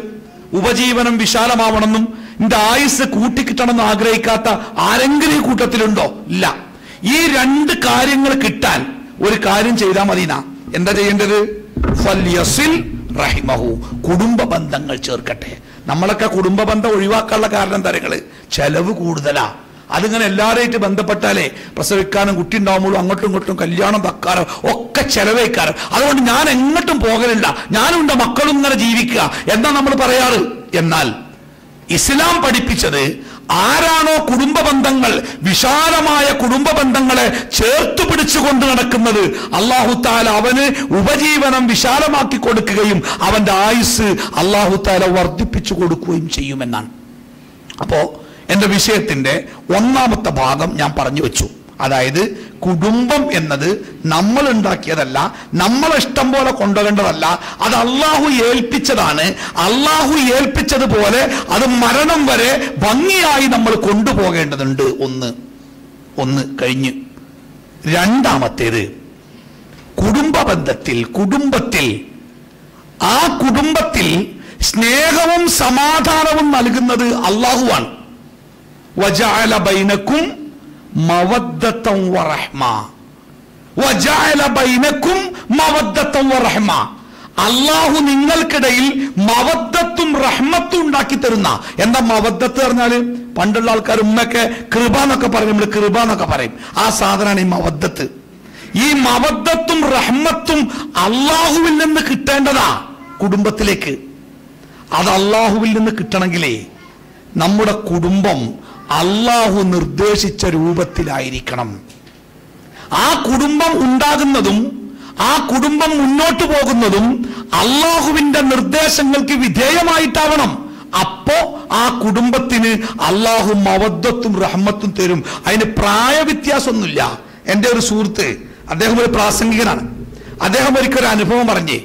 ഒരു ദിവസം രാത്രി പാതിരാത്രിക്ക് അദ്ദേഹത്തിന്റെ ഫോണിലേക്ക് വിളിച്ചിട്ട് ഒരു താത്ത പറഞ്ഞത്രേ, മൗലവി എന്റെ കാക്ക മരിച്ചു, ഭർത്താവ് മരിച്ചു, ഇന്നാലില്ല. എന്നിട്ട് പറഞ്ഞു, എന്റെ കാക്ക മരിക്കുന്നതിന് മുമ്പ് ഒരു കാര്യം പറഞ്ഞിരുന്നു, നിങ്ങള് മയ്യത്ത് കുളിപ്പിക്കാൻ വരികയാണെങ്കിൽ അത് വലിയ ഇഷ്ടമായിരുന്നു എന്ന് പറഞ്ഞിരുന്നു. അതുകൊണ്ട് മൗലവിക്ക് സാധിക്കുമെങ്കിൽ പിന്നെ ഞങ്ങള് നാളെ എക്കാക്കാന്റെ മയ്യത്ത് കുളിപ്പിക്കാൻ വേണ്ടി വരുമോ? അതൊരു വസിയത്താണ്. അപ്പൊ എന്റെ സുഹൃത്ത് അധ്യാപകനാണ്. ഏതായാലും ഒരു മനുഷ്യന്റെ ആഗ്രഹമല്ലേ, അവർ തമ്മിൽ നല്ല ബന്ധമുണ്ട്. അതുകൊണ്ട് ലീവൊക്കെ എടുത്തിട്ട് പിറ്റേ ദിവസം ആ വീട്ടിൽ ചെന്ന് ഡ്രസ്സൊക്കെ മാറി മയ്യത്ത് കുളിപ്പിക്കാൻ വേണ്ടി കയറിയപ്പോ കുളിപ്പിക്കുന്നതിന്റെ തൊട്ടു മുമ്പ് ഈ വാതിലും അങ്ങനെ കൊട്ടുന്നുണ്ട്. അപ്പൊ ഇയാള് മെല്ലെ വാതിൽ തുറന്നപ്പോ ഈ മരിച്ചയാളുടെ ഭാര്യയാണ്. ഈ മരിച്ച ആൾക്കൊരു 70 വയസ്സൊക്കെ പ്രായം ഉണ്ടാവുന്ന, അതിന്റെ അടുത്ത പ്രായമൊക്കെ ഭാര്യ കൊണ്ട് കൂട്ടിക്കോ.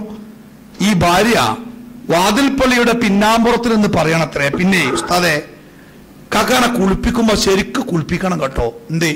ഇന്നലെ അന്തിക്ക് ജനാപത്തുകാരനായിട്ടുണ്ട് 70 വയസ്സുള്ള കാക്കി. 40 വയസ്സാകുമ്പോഴേക്ക് കട്ടിലുകളൊക്കെ അങ്ങോട്ടും ഇങ്ങോട്ടും മാറ്റിയിട്ട് അങ്ങോട്ടും ഇങ്ങോട്ടും തിരിഞ്ഞു കടങ്ങുന്ന ഉറങ്ങുന്ന നമുക്ക് മനസ്സിലാവാത്ത ഒരു മാധുര്യമുണ്ട് ജീവിതത്തിന്. അത് അള്ളാഹുവിൽ നിന്ന് കിട്ടേണ്ടതാ. അതിന് പ്രായമൊന്നുമില്ല. എത്ര പ്രായം കൂടിയാലും, സാധാരണ എന്റെ അധ്യാപകനായിരുന്ന KK മുഹമ്മദ് സുല്ലമി അദ്ദേഹം എപ്പോഴും പറയാറുണ്ട്, ഭാര്യ ഭർത്താക്കന്മാരുടെ സ്നേഹം എന്ന് പറയുന്നത് കുറുന്തോട്ടി പോലെയാണെന്നാ. ഉണങ്ങും തോറും അതിന്റെ വില ഇങ്ങനെ കൂടി ഇങ്ങനെ വരും. നിങ്ങൾ കണ്ടില്ലേ, വയസ്സായ ബാപ്പിയമ്മയൊക്കെ വീട്ടിലുണ്ടെങ്കിൽ ഒരൊപ്പേക്കാരം. നമ്മളൊക്കെ വരാന്തയില് വർത്താനം പറഞ്ഞ് വാപ്പാനെയും കാത്തിരുന്ന് ഒരു 9 മണി 10 മണിയാവുമ്പോൾ ബാക്കിയുള്ളവർ പോയി കിടക്കുക, ബാപ്പ വന്നോളും എന്ന് പറഞ്ഞ് കിടക്കാൻ പോയാലും അവസാനം ആ വരാന്തിയിൽ ഒരാൾ ബാക്കി ഉണ്ടാവും. അത് ഉമ്മേക്കാരം വന്നിട്ടില്ലല്ലോ, എന്റെ ഇപ്പൊ വരാത്ത ആവലെ, അങ്ങനെ കാത്തിരിക്കും. ഒരു വഴിക്ക് ഇറങ്ങുകയാണെങ്കിൽ ഒരൊപ്പിറങ്ങും. അത് ജീവിതത്തിലെ ഏറ്റവും മനോഹരമായ ഒരു ബന്ധമാണ്. ഭാര്യ ഭർത്താക്കന്മാർ തമ്മിൽ ശരിയായ സ്നേഹമുണ്ടെങ്കിൽ അവർ തമ്മിലുള്ള ബന്ധം, അതിന് പ്രായമൊന്നും ഒരു പ്രശ്നമല്ല. നോക്കിങ്ങള്, ഹബീബായ റസൂലുള്ളാഹി സ്വല്ലല്ലാഹു അലൈഹി വസല്ലം മരിക്കുമ്പോ 63 വയസ്സ് കഴിഞ്ഞ്, റബീഉൽ അവ്വൽ 12-നാണല്ലോ നബി ജനിച്ചത്. അങ്ങനെ ഒരു 12-നാ മരിക്കണേ. ആ മരിക്കണമെന്ന് റബിക്ക് 63 കഴിഞ്ഞ് 64 കിടക്കുക. റസൂലുള്ളാഹി സ്വല്ലല്ലാഹു അലൈഹി വസല്ലം മരിക്കുന്നത് ആയിഷ റളിയല്ലാഹു അൻഹയുടെ വീട്ടില് അവരുടെ നെഞ്ചിലേക്ക് തല ചായ്ച്ചു വെച്ചുകൊണ്ടാ പ്രവാചകൻ സ്വല്ലല്ലാഹു അലൈഹി വസല്ലം മരിക്കുന്നത്. ആ മരിക്കുന്ന സമയത്ത് ആയിഷ ബീവിന്റെ പ്രായം 18 വയസ്സാ. 18 വയസ്സ്. ആയിഷ റളിയല്ലാഹു അൻഹ പിൽക്കാലത്ത് പറഞ്ഞ ഒരു സംഭവം, എന്റെ വായിലെ ഉമിനീര് പ്രവാചകന്റെ ഉമിനീരുമായി കൂടിച്ചേർന്ന ഒരു സന്ദർഭമുണ്ട്. അതാലോചിക്കുമ്പോൾ തന്നെ എന്റെ മനസ്സിൽ വല്ലാത്തത് എന്തൊക്കെയോ തോന്നാ. 64 വയസ്സുള്ള തന്റെ ഭർത്താവിന്റെ ഉമിനീര് 18 വയസ്സുള്ള ഭാര്യയുടെ ഉമിനീരുമായിട്ട് കൂടിച്ചേർന്നതിന്റെ ആ മാസ്മരികമായ അനുഭൂതി അനുഭവിക്കുകയാണ് ആയിഷ ബീബി. പിന്നെ കാരണം സംഭവം എന്താ അറിയോ, റസൂലുള്ളാഹി സ്വല്ലല്ലാഹു അലൈഹി വസല്ലമ രോഗിയായി അവശനായി കിടക്കുമ്പോ പ്രവാചകനെ കാണാൻ വേണ്ടി വന്ന ഒരാള്, അയാളുടെ കീശയില് ഒരു ഈ പല്ല് വെക്കണ ഒരു അറാക്കിന്റെ കഷ്ണം ഉണ്ടാവുമല്ലോ, ആ കഷ്ണം ഉണ്ടായിരുന്നു. അപ്പൊ അതിങ്ങനെ കണ്ടപ്പോ റസൂലുള്ളാഹി അയ്മക്ക് ഇങ്ങനെ നോക്കി. അപ്പൊ ആ വന്ന ആൾക്ക് തോന്നി പ്രവാചകന് ഇത് ആവശ്യമുണ്ട്, താല്പര്യമുണ്ട്. അയാൾ അത് എടുത്തിട്ട് പ്രവാചകന്റെ കയ്യിലേക്ക് കൊടുത്തു. നിങ്ങൾക്കറിയാലോ, ആ സാധനം കൊണ്ട് പല്ലേക്കണമെങ്കിൽ അതിന്റെ ഒരു തല ഒന്നുകിൽ കടിച്ച് സോഫ്റ്റ് ആക്കണം, അല്ലെങ്കിൽ ഒരു കല്ലുമ്മ കുത്തി സോഫ്റ്റ് ആക്കണം, അല്ലെങ്കിൽ പല്ലേക്കാൻ വയ്ക്കൂല. പ്രവാചകന് രണ്ടിനും വയ്യ, തളർന്നു കിടക്കുക. പ്രവാചകൻ ആയിഷ ബീവിയുടെ മുഖത്തേക്ക് നോക്കി. ആയിഷ റളിയല്ലാഹു അൻഹ ആ സാധനം വാങ്ങിയിട്ട് തന്റെ വായിലിട്ട് നന്നായിട്ട് കടിച്ച് ചവച്ച് അത് സോഫ്റ്റ് ആക്കിയിട്ട് അത് കഴുകാൻ ശ്രമിക്കുമ്പോൾ അതിനു മുമ്പേ ആയിഷയുടെ കയ്യിൽ നിന്ന് പ്രവാചകൻ അത് വാങ്ങി. എന്നിട്ട് അതുകൊണ്ട് തന്റെ പല്ല് തേച്ച്, തന്റെ ഉമിനീര് കൊണ്ട് നനഞ്ഞ ആ മിസ്വാക്ക് പ്രവാചകൻ സ്വല്ലല്ലാഹു അലൈഹി വസല്ലമയുടെ വായിലെ ഉമിനീരുമായി കൂടിച്ചേർന്നതിന്റെ നിർവൃതി തന്റെ ജീവിതാവസാനം വരെ ആയിഷ റളിയല്ലാഹു അൻഹ കൊണ്ടു നടക്കുകയാണ്. എന്തേത്? അതാണ് ഒരു കുടുംബത്തിലെ പ്രധാന കണ്ണികളായ ഭാര്യ ഭർത്താക്കന്മാർ തമ്മിലുണ്ടായ ആ പ്രണയത്തിന്റെ സ്നേഹത്തിന്റെ ശക്തിയാണ്. ആയിഷ റളിയല്ലാഹു അൻഹ പറയണേ, ഞാന് നബി സല്ലല്ലാഹു അലൈഹി വസല്ലമക്ക് എന്തെങ്കിലും ഒരു പാനീയം കുടിക്കാൻ വേണ്ടി കൊടുക്കുമ്പോൾ പ്രവാചകന്റെ മുമ്പിലെത്തി ഒരിറക്ക് ഞാൻ ആദ്യം കുടിക്കും. ആ ഗ്ലാസ് എന്റെ ചുണ്ടോട് ചേർത്ത് ഒരു ഇറക്ക് ഞാൻ കുടിക്കും. ബാക്കി ഞാൻ പ്രവാചകന് കൊടുത്താൽ, ആയിഷ ബീവി പറയണേ, ഞാൻ എപ്പോഴും ശ്രദ്ധിക്കാറുണ്ട് എന്റെ കയ്യിൽ നിന്ന് ആ പാത്രം വാങ്ങുന്ന പ്രവാചകൻ ആ പാത്രത്തിന്റെ ഏത് ഭാഗത്താണോ എന്റെ ചുണ്ടിന്റെ നനവ് പതിഞ്ഞത് ആ ഭാഗത്ത് തന്റെ ചുണ്ടുകൾ ചേർത്തു വച്ച് പ്രവാചകൻ അത് കുടിക്കാറുള്ളൂ. എങ്ങനെ? ആ ഗ്ലാസിന്റെ ഏത് ഭാഗത്താണോ എന്റെ ചുണ്ടിന്റെ നനവുള്ളത് ആ നനവിൽ അതിങ്ങനെ നോക്കിയിട്ട് ആയിഷ ബീവി കാണെ ആ നനവ് അടയാളം എവിടെയാണോ ആ ഭാഗം തന്റെ ചുണ്ടോട് ചേർത്ത് വെച്ച് അള്ളാഹുവിന്റെ ഹബീബ് അത് കുടിക്കാറുള്ളൂ. സ്നേഹാണ്. അതാണ് അള്ളാഹു നിങ്ങൾക്കിടയിൽ മവദ്ദത്തും റഹ്മത്തും ഉണ്ടാക്കി തരും. അതിങ്ങോട്ട് കിട്ടിയാണ്ടല്ലോ പിന്നെ നിങ്ങൾ ഒന്നും പേടിക്കണ്ട. ലോകം മുഴുവൻ നമ്മളെ ഒറ്റപ്പെടുത്താൻ ശ്രമിച്ചാലും, എല്ലാവരും നമ്മളെ ഒറ്റപ്പെടുത്തിയാലും, മക്കളൊക്കെ പാട്ടിന് പോയാലും, ഭാര്യ ഭർത്താക്കന്മാര് അവർ സ്നേഹത്തോടു കൂടി റബ്ബ് കൊടുത്ത മവദ്ദത്തും റഹ്മത്തും അവർക്കിടയിൽ ഉണ്ടെങ്കിലേ അവരുടെ ജീവിതം ആരുടെ മുമ്പിലും തലകുനിക്കേണ്ടി വരില്ല. അതിങ്ങനെ നിലനിൽക്കും. ഞാൻ പലപ്പോഴും എൻ്റെ ക്ലാസ്സിൽ വരുന്ന ഈ പ്രായത്തിലുള്ള എൻ്റെ പ്രിയപ്പെട്ട സുഹൃത്തുക്കളോട് പറയാറുണ്ട്, നമ്മളൊന്നും ഒരിക്കലും നമ്മുടെ വീട്ടിലെ ബാപ്പാനും ഇമ്മാനും പിരിക്കരുത്. ചില ആൾക്കാർ സ്വാർത്ഥതയ്ക്ക് വേണ്ടി വീട്ടില് ചെറിയ കുട്ടികളുണ്ട്, ഇവിടെ നോക്കാപ്പോ ഒരു വേലക്കാരനെ വെച്ചാല് പൈസ തോനെ കൊടുക്കണം, ഉമ്മ ഏതായാലും പെരയില് വെറുതെക്കല്ലേ, ഉമ്മ അങ്ങോട്ട് പോന്നോട്ടെ കുട്ടിയെ നോക്കാന്. നമ്മൾ കുറെ നിർബന്ധിക്കുമ്പോ അമ്മ ചിലപ്പോ പോരും. ഉമ്മയുടെ നിസ്കാര കുപ്പായൊക്കെ കീസിലിട്ട് കാണ്ട് കാറിലേക്ക് കയറുമ്പോഴേ നമുക്ക് മുഖം തരൂല. എന്തേ? ഉമ്മാന്റെ കണ്ണ് നിറഞ്ഞിട്ടുണ്ടാവും. അപ്പ സമയം ഉണ്ടെങ്കിൽ നിങ്ങളൊന്ന് തിരിച്ച് വീട്ടിലേക്ക് കയറി വെക്കണ്ടി. ഉമ്മാന്റെ മുറിയില് വാപ്പാന്റെ മുറിയില് ചുമരിന്റെ ഭാഗത്തേക്ക് തിരിഞ്ഞു നിന്ന് തോർത്തുമുണ്ടുകൊണ്ട് കണ്ണു തുടക്കുന്ന ഒരു ബാപ്പാനെ നമുക്ക് കാണാൻ പറ്റും. പിരിക്കരുത്. ഞാൻ ഒരിക്കൽ ഒരു ചാനലില് ഒരു വൃദ്ധസദനം നടത്തുന്ന ഒരു കന്യാസ്ത്രീയുമായുള്ള ഒരു അഭിമുഖം. ആ അഭിമുഖത്തില് ആ സ്ത്രീയോട് ചോദിച്ച ഒരു ചോദ്യം എന്താ അറിയോ? നിങ്ങളുടെ അറിവില് ഈ ലോകത്ത് ഏറ്റവും കഷ്ടപ്പെടുന്ന ആള് ആരാണ്? ആ സ്ത്രീയോട് ചോദിച്ചു. ഒരേ അനുഭവം ഉണ്ടാവൂല അവർക്ക്. ആ സ്ത്രീ പറഞ്ഞത്, എന്റെ അറിവിലും അനുഭവത്തിലും ലോകത്ത് ഏറ്റവുമേറെ കഷ്ടപ്പെടുന്ന ആള് വാർദ്ധക്യകാലത്ത് കൂടെ ഉണ്ടായിരുന്ന ഭാര്യ മരിച്ചുപോയ ഭർത്താവാണെന്നാ. കൂടെ വാർദ്ധക്യകാലം വരെ കൂടെ ജീവിച്ച് ഭാര്യ പെട്ടെന്ന് മരിച്ചു പോയാൽ ഭർത്താവ് ഒറ്റപ്പെടുന്ന ഒരു ഒറ്റപ്പെടലുണ്ട്. അതിന് സമാനമായ ഒരു ഒറ്റപ്പെടൽ വേറല്ല എന്നാ. ബാപ്പ വീട്ടിൽ കണ്ടെത്തുമ്പോത്തിന് ഉമ്മക്കറിയാം ബാപ്പാക്ക് ചുടുവെള്ള പച്ചവെള്ള വേണ്ടി. ബാപ്പ വരാന്തയിൽ എത്തുമ്പോത്തിന് ചോദിക്കണ്ട, അതങ്ങോട്ട് കൊടുന്നു കൊടുക്കുമ്മ. ആ വെള്ളം കുടിച്ചു കഴിയുമ്പോത്തിന് ബാപ്പാക്ക് മാറ്റാനുള്ള കള്ളിത്തുണി ഉമ്മ ബാപ്പാന്റെ കയ്യിലും കൊടുത്തിട്ടുണ്ടാവും. ഒന്നും അറിയണ്ട, ഒരു നിഴലായിട്ട് ഉമ്മ കൂടെ ഉണ്ടാവും. ആ ഉമ്മ പെട്ടെന്ന് അങ്ങോട്ട് പോയാലേ നോക്കിയാ ഒരു ഗ്ലാസ് വെള്ളം കാട്ടിക്ക എന്ന് ബാപ്പ അടുക്കളയിലെ മരുമകളോട് ചോദിക്കേണ്ടി വരും. അത് ചിലപ്പോൾ മരുമകൾ ഫ്രീ ആണെങ്കിൽ വെള്ളം ശരിക്ക് കിട്ടും, അല്ലെങ്കിൽ ചിലപ്പോൾ ആ വെള്ളം കൊടുക്കുമ്പോഴേ ആ മുഖത്തൊരു വെറുപ്പുണ്ടാവും. ഒരിക്കൽ വെറുപ്പ് കണ്ടാലേ രണ്ടാമത് ആ വെറുപ്പോടുകൂടി വെള്ളം കുടിക്കാൻ നമ്മളെ ബാപ്പാക്ക് കഴിയില്ല. ഈ സ്ത്രീ ഒരു അനുഭവം പറഞ്ഞേ. കൂടെ ജീവിച്ച ഭാര്യ, ആ ഭാര്യ മരിച്ചു. ഭർത്താവിന് ഒരു ശീലം ഉണ്ടായിരുന്നു അത്രേ, രാത്രി കിടക്കുമ്പോ നല്ല ഒരു ഗ്ലാസ് ഫുള്ള് വെള്ളം കുടിക്കും അത്ര അയാള് കിടക്കുമ്പോ. പിന്നെ ഒന്ന് ഉറങ്ങി എണീറ്റ് 2 മണിയൊക്കെ ആവുമ്പോ ഒന്ന് മൂത്രമൊഴിച്ചു വന്നിട്ട് പിന്നെയും കുടിക്കുമല്ലോ ഒരു ഗ്ലാസ് വെള്ളം. ഇത് ഇയാളെ ഒരു ചര്യയാണ്. അതുകൊണ്ട് തന്നെ ഒരു മൺകൂജ നിറയെ വെള്ളവും ഒരു ഗ്ലാസും കിടക്കയുടെ അടുത്ത് മേശപ്പുറത്ത് എന്നും ഉണ്ടാവും. അത് ഭാര്യ റെഡിയാക്കി വെക്കും. ഒരു ദിവസം ഭാര്യ മരിച്ച് ഭാര്യയുടെ ശവദാഹമൊക്കെ കഴിഞ്ഞ് ഇയാൾ വളരെ ക്ഷീണിച്ച് വീട്ടിലേക്ക് വന്ന് കിടക്കാൻ നേരത്ത് പതിവ് പോലെ വെള്ളം കുടിക്കാൻ വേണ്ടി ഈ കൂജ ഗ്ലാസ്സിലേക്ക് ചെരിച്ചപ്പോഴാണ് അയാൾക്ക് ആദ്യമായിട്ടൊരു കാര്യം സമ്മതിക്കേണ്ടി വന്നത്. എന്റെ ഭാര്യ മരിച്ചിട്ടുണ്ട്, കൂജയിൽ വെള്ളമല്ല. അയാള് ഇതുവരെ തന്റെ വീട്ടിലെ മരുമകളോട് ഒരു കാര്യത്തിന് ഇതുവരെ ചോദിച്ചിട്ടില്ല. പക്ഷെ അയാൾ മരുമകളോട് പറയേണ്ടി വന്നു, ഒരു ഗ്ലാസ് വെള്ളം വേണം. അവള് ഒരൊറ്റ ഗ്ലാസ് വെള്ളം കൊണ്ടുകൊടുത്തു. അത് കുടിച്ച് അയാൾ കിടന്നു. പതിവ് പോലെ 2 മണിക്ക് എഴുന്നേറ്റ് അയാൾ മൂത്രമൊഴിച്ചു വന്ന് പതിവ് പോലെ അയാൾ വെള്ളം കുടിക്കാൻ വേണ്ടി കൂജ ചരിച്ചപ്പോ പിന്നെ അയാൾക്ക് ബോധ്യായി, എന്ത്, എന്റെ ഭാര്യ മരിച്ചു പോയിരിക്കുന്നു. അയാൾ തൊണ്ട വരണ്ട് തൊട്ടടുത്ത മുറിയിൽ കിടക്കുന്ന മകന്റെ വാതിൽ കൊട്ടിയിട്ട് ഉറക്കച്ചടവിൽ എഴുന്നേറ്റ് വന്ന മരുമകളോട് വെള്ളം വേണമെന്ന് പറഞ്ഞപ്പോ അവളുടെ മുഖത്തിന്റെ ആ രൂപം അത് അയാൾക്ക് സഹിച്ചില്ല. പിറ്റേ ദിവസം അയാൾ വെള്ളം ചോദിച്ചതേ ഇല്ല എന്നാ. ഈ സങ്കടം അയാളുടെ കൂട്ടുകാരനുമായി പങ്കുവെക്കാണ്. 3-ാമത്തെ ദിവസം രാവിലെ അയാൾ എണീറ്റില്ല, അയാൾ മരിച്ചു. അല്ലേ? അപ്പൊ ജീവിതത്തില് അല്ലാഹു സുബ്ഹാനഹു വ തആല തരുന്ന ഒരു ബന്ധമുണ്ട്. ആ ബന്ധം അത് കിട്ടിക്കഴിഞ്ഞാൽ നമ്മുടെ ജീവിതം പ്രാരാബ്ധായിക്കോട്ടെ കഷ്ടപ്പാടായിക്കോട്ടെ അതിങ്ങോട്ട് കിട്ടിക്കഴിഞ്ഞാൽ ജീവിതം മനോഹരവും.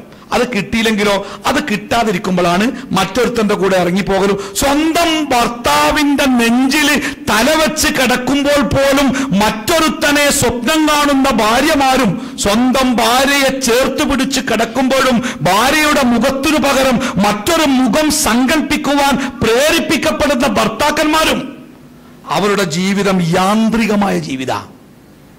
അവിടെ സ്നേഹം കിട്ടിയിട്ടില്ല. അള്ളാന്റെക്കന്ന് കിട്ടേണ്ട മവദ്ദത്തുണ്ടല്ലോ, ആ മവദ്ദത്ത് കിട്ടിയിട്ടില്ല. അള്ളാന്റെക്കന്ന് കിട്ടേണ്ട റഹ്മത്തുണ്ടല്ലോ, ആ റഹ്മത്ത് കിട്ടിയിട്ടില്ല. അതിന്റെ ദുരന്തമാണ് നമ്മുടെ കുടുംബ ജീവിതങ്ങൾ ഇന്ന് അനുഭവിക്കുന്ന പൊട്ടലും ചീറ്റലും ഇറങ്ങിപ്പോകലും തിരിച്ചു വരാതിരിക്കലും ആത്മഹത്യയും ഒക്കെ ഈ മവദ്ദത്തും റഹ്മത്തും കിട്ടാത്തതിന്റെ ദുരന്തമാണ്.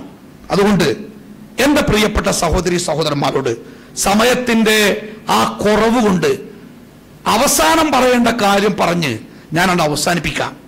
കുടുംബത്തോടുള്ള നമ്മുടെ ഏറ്റവും വലിയ ബാധ്യത നമ്മുടെ കുടുംബത്തെ മനസ്സറിഞ്ഞ് സ്നേഹിക്കുവാൻ നമുക്ക് സാധിക്കാതില്ലാണ്. നമ്മുടെ കുടുംബത്തെ മനസ്സറിഞ്ഞ് സ്നേഹിക്കുവാൻ, പരസ്പരം സ്നേഹിക്കുവാൻ സാധിക്കുക. അത് 1-2 കൊല്ലത്തേക്കുള്ള സ്നേഹമല്ല, കുട്ടികളൊക്കെ വലുതാകും വരെയുള്ള സ്നേഹമല്ല. അത് വയസ്സാകുന്നത് വരെയുള്ള സ്നേഹമല്ല, അത് മരിക്കുന്നത് വരെയുള്ള സ്നേഹമല്ല. ഇസ്ലാം പഠിപ്പിച്ചത് മരണത്തിനപ്പുറത്തും നീണ്ടു നിൽക്കുന്ന സ്നേഹം.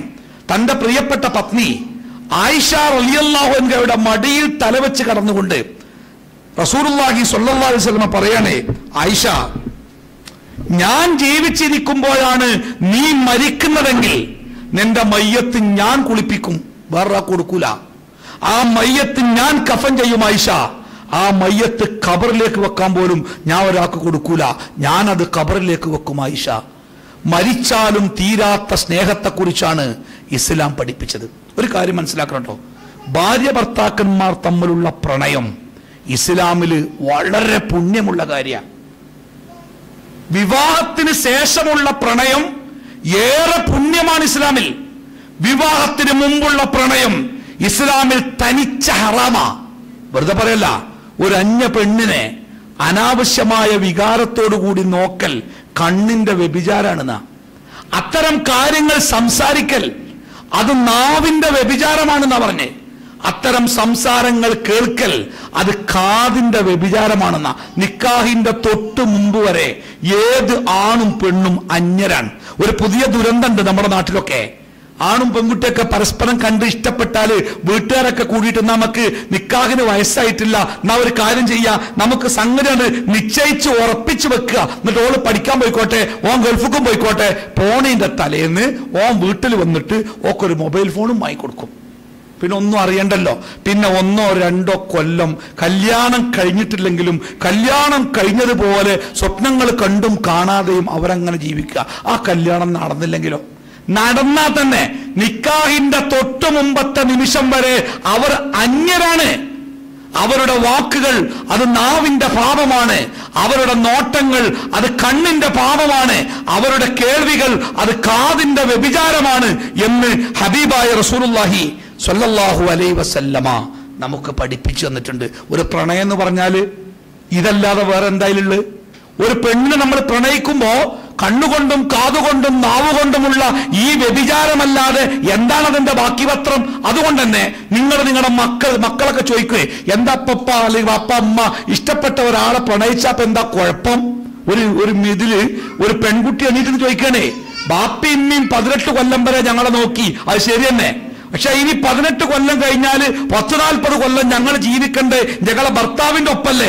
അപ്പോ എന്തുകൊണ്ട് ഞങ്ങൾക്ക് ഞങ്ങളെ ഭർത്താവിനെ തെരഞ്ഞെടുത്തൂടാ? ബാപ്പാന്റെ ഇമ്മാന്റെ ഒപ്പം നിന്നിലേറെ കാലം ഞങ്ങൾ ഭർത്താവിന്റെ കൂടെ അല്ല നിൽക്കണ്ടേ, അതുകൊണ്ട് ഞങ്ങൾക്ക് തെരഞ്ഞെടുത്തൂടെ എന്നൊരു പെൺകുട്ടി എഴുന്നേറ്റ് നിന്ന് പ്രണയത്തെ അവള് ന്യായീകരിച്ചുകൊണ്ട് സംസാരിക്കുന്നത് ഒരു ചർച്ചയായിരുന്നു കുറച്ചു മുമ്പ്. നമ്മുടെ മക്കൾക്ക് പറഞ്ഞു കൊടുക്കണം എന്തുകൊണ്ടാണ് പ്രണയം പാടില്ല എന്ന് പറയുന്നത്. പ്രണയം പാടില്ല പറയാം. എന്നാൽ വിവാഹശേഷമുള്ള പ്രണയം ഇസ്ലാമിന് പുണ്യാണ്. നബി സല്ലല്ലാഹു അലൈഹി വസല്ലം പറയണേ, ഒരു ഭർത്താവ് തന്റെ ഭാര്യയെ പ്രണയത്തോടുകൂടി നോക്കി നിൽക്കുമ്പോൾ, അവരുടെ കണ്ണുകൾ പരസ്പരം കൂട്ടിമുട്ടുമ്പോൾ അള്ളാഹുവിന്റെ അനുഗ്രഹം കൊണ്ട് അള്ളാഹു അവരെ മൂടുന്ന. നമ്മൾ നോക്കിക്കണോ? നമ്മളെ പെണ്ണുങ്ങളെ നോക്കണം, അയൽവക്കക്കാരന്റെ പെണ്ണുങ്ങളെ നോക്കിയ പോരാ. അവനാന്റെ പെണ്ണുങ്ങളെ പ്രണയത്തോടെ കണ്ണിൽ നിന്ന് കണ്ണിലേക്ക് നോക്കി നിൽക്കുമ്പോഴേ അള്ളാഹുവിന്റെ അനുഗ്രഹം കൊണ്ട് അള്ളാഹ് അവിടെ മൂടും അത്രേ.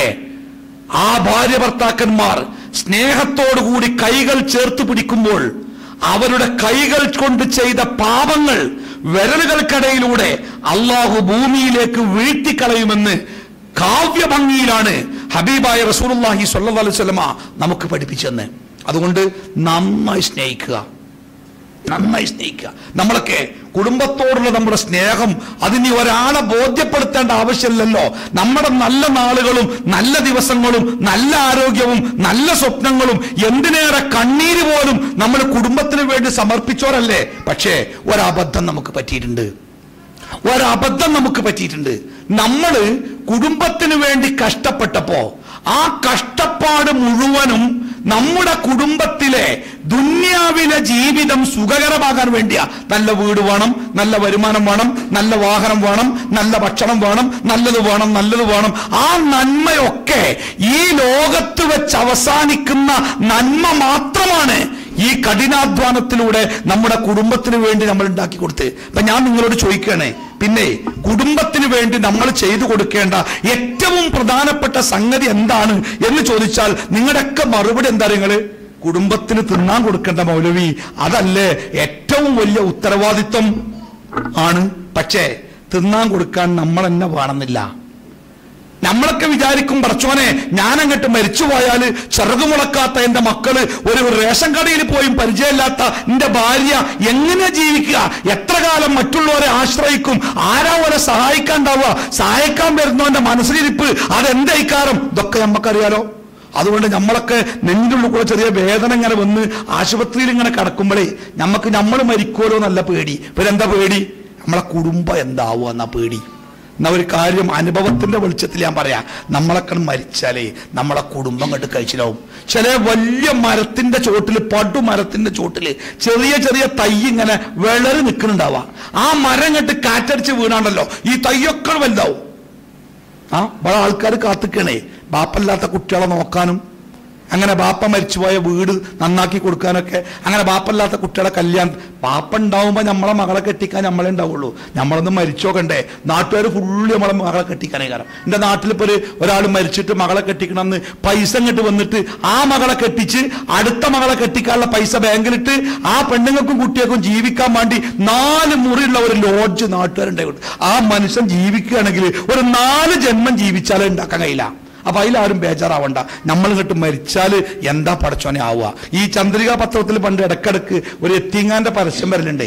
ആ പരസ്യം എന്താ വെച്ചാല് അവിടെ ചേർക്കുന്ന കുട്ടിയേക്ക് മാസം 2000 ഉറുപ്പ്യ കിട്ടും. അത്രേ ഇങ്ങോട്ട് കൊടുക്കും. പിന്നെ വിഷുവിനും ക്രിസ്മസിനും ഓണത്തിനൊക്കെ വേറെയും കൊടുക്കും. കോഴ്സ് കഴിഞ്ഞു പോകുമ്പോൾ പിന്നെ വേറെയും കൊടുക്കും. പക്ഷെ ഒരൊറ്റ കണ്ടീഷനുള്ളൂ, ആ കുട്ടിക്ക് വാപ്പുണ്ടാകരുത്, എത്തിമാണം. ഞാൻ എൻ്റെ പെണ്ണും കൂടെ പറഞ്ഞു, ഈ പേപ്പർ നമ്മളെ കുട്ടികൾ കാണരുത് കേട്ടോ, ഓരോ എലിവശമൊക്കെ തിന്നുകാണ്ട് നമ്മളെ തട്ടിക്കാണ്ട് ഓരോ എത്തിക്കാണ്ടി പോയി വരൂലേ. അപ്പൊ അതിൽ നിങ്ങൾ ആരും ബേജാറാവണ്ട. ഏത് കാര്യത്തിൽ പടച്ചോനെ എന്റെ കുടുംബം തിന്നാൻ കൊടുക്കുക എന്നുള്ള പണിയുണ്ടല്ലോ. ഈ ലോകത്ത് മനുഷ്യൻ മാത്രമല്ല എല്ലാ ജീവിയും ചെയ്യും. ഒരു തള്ളക്കോഴിക്ക് 25 കുട്ടികൾ വിരിഞ്ഞാലേ ഒരു തള്ളക്കോഴിയും ഒരൊറ്റ കുട്ടിന് ഇതുവരെ ബാപ്പ എവിടെയെന്ന് അറിയില്ല, നോക്കാനാവില്ല അറിഞ്ഞ് ഒരു എത്തിങ്ങാനിക്ക് കൊണ്ടുപോയിട്ടില്ല. ആ 25 കുട്ടികളെ ആ തള്ളക്കോഴി ഒറ്റക്കെ നോക്കുക. പൂച്ചയാവട്ടെ, പട്ടിയാവട്ടെ, മുയലാവട്ടെ, പന്നിയാവട്ടെ. പന്നിയൊക്കെ പ്രസവിച്ചാൽ എത്രങ്ങാനും കുട്ടികളെ ആ കുട്ടികളെ മുഴുവനും ആ ജീവികൾ ഭക്ഷണം കൊടുത്ത് നോക്കുമല്ലോ. അപ്പൊ ഭക്ഷണം കൊടുത്ത് കുട്ടികളെ നോക്കുക എന്നുള്ളത് അതിന് ഇത്ര ബുദ്ധിയും ഇത്ര ഡിഗ്രിയും ഇത്ര ചൊറുക്കും ഇത്ര വലിയ ആരോഗ്യമൊന്നും വേണ്ട. അത് ലോകത്തിലെ എല്ലാ ജീവികളും ചെയ്യുന്ന പണിയാ. പക്ഷേ അള്ളാഹു നമ്മളെ ഏൽപ്പിച്ചത് അതിനേക്കാൾ വലിയൊരു ഉത്തരവാദിത്ത. യാ അയ്യുഹല്ലദീന ആമനു, ഈമാനുള്ള മനുഷ്യന്മാരെ, അംഫുസക്കും, നിങ്ങളുടെ സ്വന്തം ശരീരത്തെ നിങ്ങൾ കാത്തോളണം കേട്ടോ. വാഹിലീക്കും, നിങ്ങളുടെ കുടുംബത്തെയും നിങ്ങൾ കാക്കണം കേട്ടോ, നരകത്തിൽ നിന്ന്. അള്ളാഹു നമ്മളെ ഏൽപ്പിച്ച ഏറ്റവും വലിയ ഉത്തരവാദിത്വം ഈ നരകത്ത് പോകരുത്, എന്റെ കുടുംബം നരകത്ത് പോകാതെ നോക്കുമാണെന്ന ആദ്യം നമ്മളെ കാര്യം. നിങ്ങൾ വിമാനത്തിൽ കയറിയിട്ടില്ലേ? വിമാനത്തിൽ കയറുമ്പോ ചില സേഫ്റ്റി നിർദ്ദേശങ്ങളുടെ കൂട്ടത്തിലേ വിമാനത്തിന്റെ ഉള്ളിൽ ഓക്സിജന്റെ അളവ് കുറയുമ്പോ നമ്മൾ ചെയ്യേണ്ട ഒരു പ്രക്രിയ ഉണ്ട്. എന്താണ്? നമ്മൾ മേലെ നെക്കിയാൽ ഒരു മാസ്ക് കൃത്യമായിട്ട് വരും. അതിങ്ങനെ മൂക്കിന്റെ നേരെ വെച്ച് അതിങ്ങനെ കെട്ടിയ എന്താ കിട്ടുമോ എനിക്കറിയില്ല, പക്ഷെ അങ്ങനെയൊക്കെ പറയലുണ്ട്. ഞാൻ ആദ്യമായിട്ട് ഗൾഫിൽ വരുമ്പോഴേ എന്റെ വാപ്പാക്ക് ഇന്ന മഞ്ചേരി കൂടി ഒറ്റക്ക് പറഞ്ഞയച്ചിട്ടില്ല. ആ ബാപ്പ എന്നെയും കൊണ്ട് എയർപോർട്ടിൽ വന്നിട്ട് ബാപ്പ അങ്ങനെ നോക്കുക, ഒരു പരിചയക്കാരനെ. അപ്പൊ കുറച്ച് പ്രായമുള്ള ഒരാളുടെ പെട്ടി കയറ്റിക്കണ്.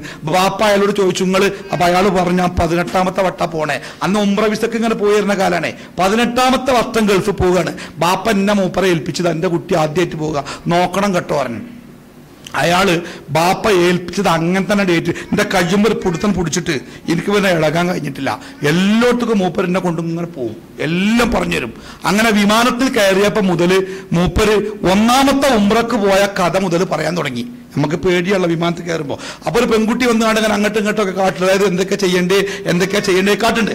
അപ്പൊ അങ്ങനെ വിമാനം അഥവാ കൊഴിഞ്ഞൊരുവാണെങ്കിൽ സീറ്റിന്റെ അടിയിൽ നിന്ന് ആ കുപ്പായ എടുത്തുകാണ്ട് അത് ഇട്ടുകാണ്ട് ഇങ്ങനെ ഊതിയൊക്കെ. അപ്പൊ ഞാനത് ഇയാളിങ്ങനെ അപ്പോഴും 4ാമത്തെ ഉംറ എത്തിയിട്ടുള്ളൂ, ഇങ്ങോട്ട് കുറെ ഉംറ ബാക്കി.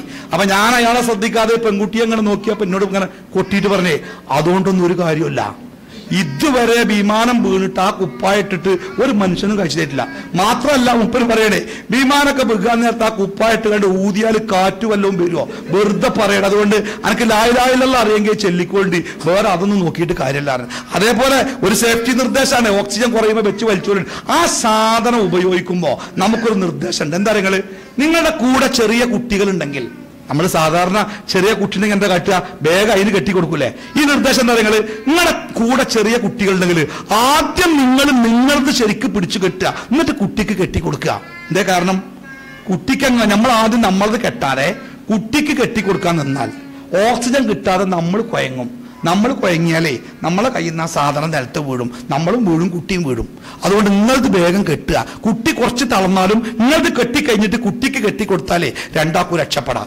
ഇവിടെ അല്ലാഹ് അതേ പ്രയോഗിച്ച് ഖൂ അൻഫുസക്കും, അവനാന്റെ തടി ആദ്യം കാത്തോളിട്ടോ, അവനാന്റെ തടി ആദ്യം കാത്തോളി, പിന്നെ വഅഹ്ലീക്കും, പിന്നെ നിങ്ങളെ കുടുംബത്തിനെയും കാത്തോളി. പട്ടിണിന്നോ രോഗത്തൊന്നും അല്ല, നാറൻ നരകത്തുന്നേ. ആ നരകത്തിന്റെ ഇന്ധനം പെട്രോളിയോ കൽക്കരിയോ ആറ്റോമിക് എനർജിയോ ഒന്നുമല്ല. നരകം കത്തുന്നത് രണ്ട് ഇന്ധന, ഒന്ന് കല്ല്, മറ്റൊന്ന് മനുഷ്യൻ. നമ്മൾ കല്ല് കത്തുന്ന തീ നമ്മൾ കണ്ടിട്ടുണ്ടല്ലോ. നമ്മുടെ നാട്ടിൽ എത്ര വലിയ തീയിലേക്ക് കല്ലിട്ടാലും ആ കല്ലിങ്ങനെ കരി പിടിച്ച് കിടക്കുക എന്നല്ലാതെ ആ കല്ല് കത്തൂല. എന്നാൽ ദുന്യാവിലെ ഏറ്റവും ശക്തമായ തീയിനേക്കാൾ 500 ഇരട്ടി ചൂടുണ്ട് നരകത്തിലെ തീയിന്. ആ നരകത്തിലെ തീയിൽ കല്ല് ഓല കത്തുന്നത് പോലെ കത്തും. ആ നരകത്തിന്റെ ഇന്ധനം മനുഷ്യനും കല്ലുകളുമാണ്. ആ കല്ലുകളും മനുഷ്യനും ഇന്ധനമാക്കി കത്തിക്കപ്പെടുന്ന നരകത്തിൽ നിന്ന് നിന്റെ തടി നീ കാത്തോ, പിന്നെ നിന്റെ കുടുംബത്തിന്റെ തടി നീ കാത്തോ. ഇതാണ് ഒരു കുടുംബത്തിനെ തന്നപ്പോ അള്ളാഹു നമ്മളെ ഏൽപ്പിച്ച ഉത്തരവാദിത്തം. നിന്റെ കുട്ടിയെ ഡോക്ടറാക്കിക്കോ, നിന്റെ കുട്ടിയെ IAS കാരനാക്കിക്കോ, നിന്റെ കുട്ടിയെ CA കാരനാക്കിക്കോ, ഇതൊന്നുമല്ല. അതൊക്കെ നിങ്ങൾ ആക്കിക്കോളി. പക്ഷെ അതിന് മുമ്പ് നിങ്ങൾ ചെയ്യേണ്ടത് നിങ്ങളുടെ കുട്ടി, നിങ്ങളുടെ കുടുംബം, നിങ്ങളുടെ കുടുംബത്തിലെ ഒരാള് നാളെ നരകത്തിന്റെ വിറകാവരുത്. റസൂലുള്ളാഹി സ്വല്ലല്ലാഹു അലൈഹി വസല്ലമയുടെ പേരക്കുട്ടി ഹസൻ റളിയല്ലാഹു അൻഹു പ്രവാചകന്റെ കൈ പിടിച്ച് മദീന പള്ളിയിലേക്ക് നടന്നു വന്ന്, പ്രവാചകൻ ഏതോ കാര്യപ്പെട്ട സംസാരത്തിന്റെ ഇടയ്ക്ക് ഈ കുട്ടി അങ്ങോട്ടോ പോയി. കുറച്ചു കഴിഞ്ഞ് ആ കുട്ടി തിരിച്ചു വന്നപ്പോ എന്തോ വായിലിട്ട് ചവച്ചുകൊണ്ടാ വന്ന്.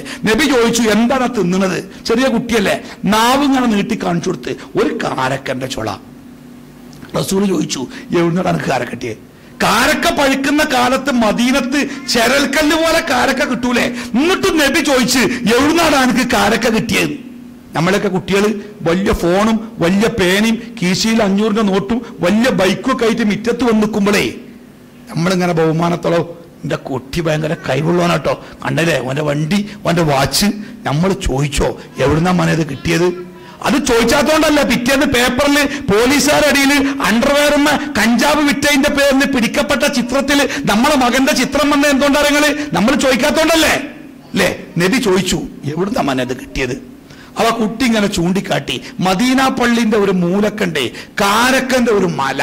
അതെന്താ വെച്ചാല് കാരക്ക കർഷകര് 10-1 വിളവ് അത് സക്കാത്ത് കൊടുക്കാൻ വേണ്ടി അവർ കൊണ്ടുവന്ന് കൂട്ടിയത് ഒരു മലണ്ട്.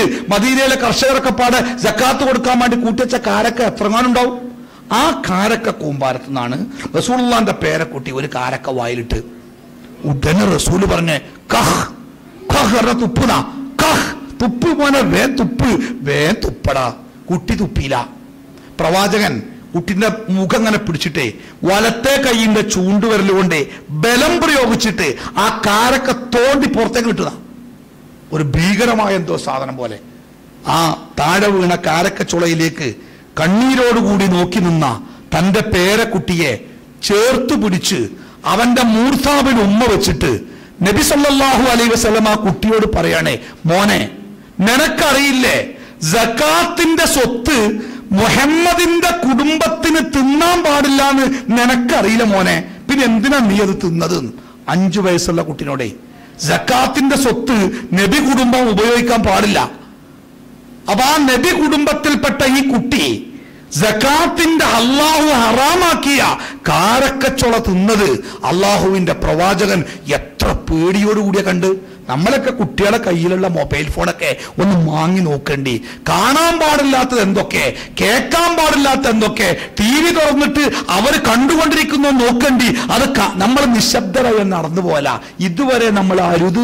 അതിപ്പോ കുട്ടികളോടൊക്കെ അങ്ങനെ പറഞ്ഞാലേ എന്താ പാകുക അല്ലെ? പറയാം. ഇന്നോട് വാപ്പ പറഞ്ഞ്, നിങ്ങൾ എന്റെ മോനോട് ചില കാര്യങ്ങൾ പറയോ, ഓന്റെ അടുത്ത് ചില അപകടങ്ങൾ കാണുന്നുണ്ട് ഉസ്താദെ, നിങ്ങളൊന്ന് പറയോ എന്റെ മകനോട്.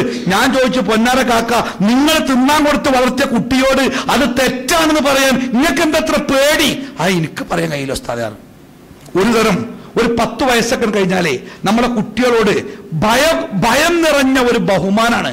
പണ്ടൊക്കെ നമ്മളെ വാപ്പിങ്ങൾ നല്ല അടിച്ചിരി തെറ്റൊക്കെ ചെയ്താലേ ഇന്ന് നമുക്ക് അടിക്കാൻ പോയിട്ട് ഓന്റെ മുഖത്തേക്ക് ശരിക്കും നോക്കിയിട്ട് എന്താടാ അത് എന്ന് ചോദിക്കാൻ നമുക്ക് ധൈര്യമുണ്ടോ?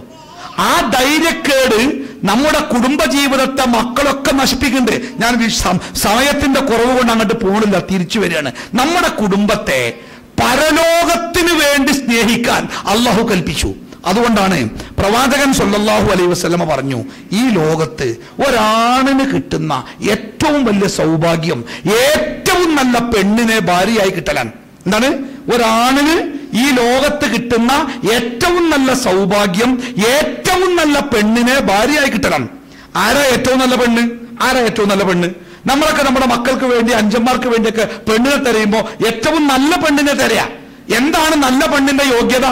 കേന്ദ്ര സർവീസിലൊരു ജോലി, ഒരു 5 ശമ്പളം, കാണാൻ നല്ല ഭംഗി, നല്ല തറവാട്ടുകാരിയാവണം, ഓളെ വാപ്പ മരിച്ചാൽ കുറെ പൈസയായിട്ട് അനന്തരാവകാശമായിട്ട് വരാൻ പറ്റിയ പെണ്ണാവണം. ഇതാണ് നമ്മുടെ കാഴ്ചപ്പാടിൽ നല്ല പെണ്ണ്.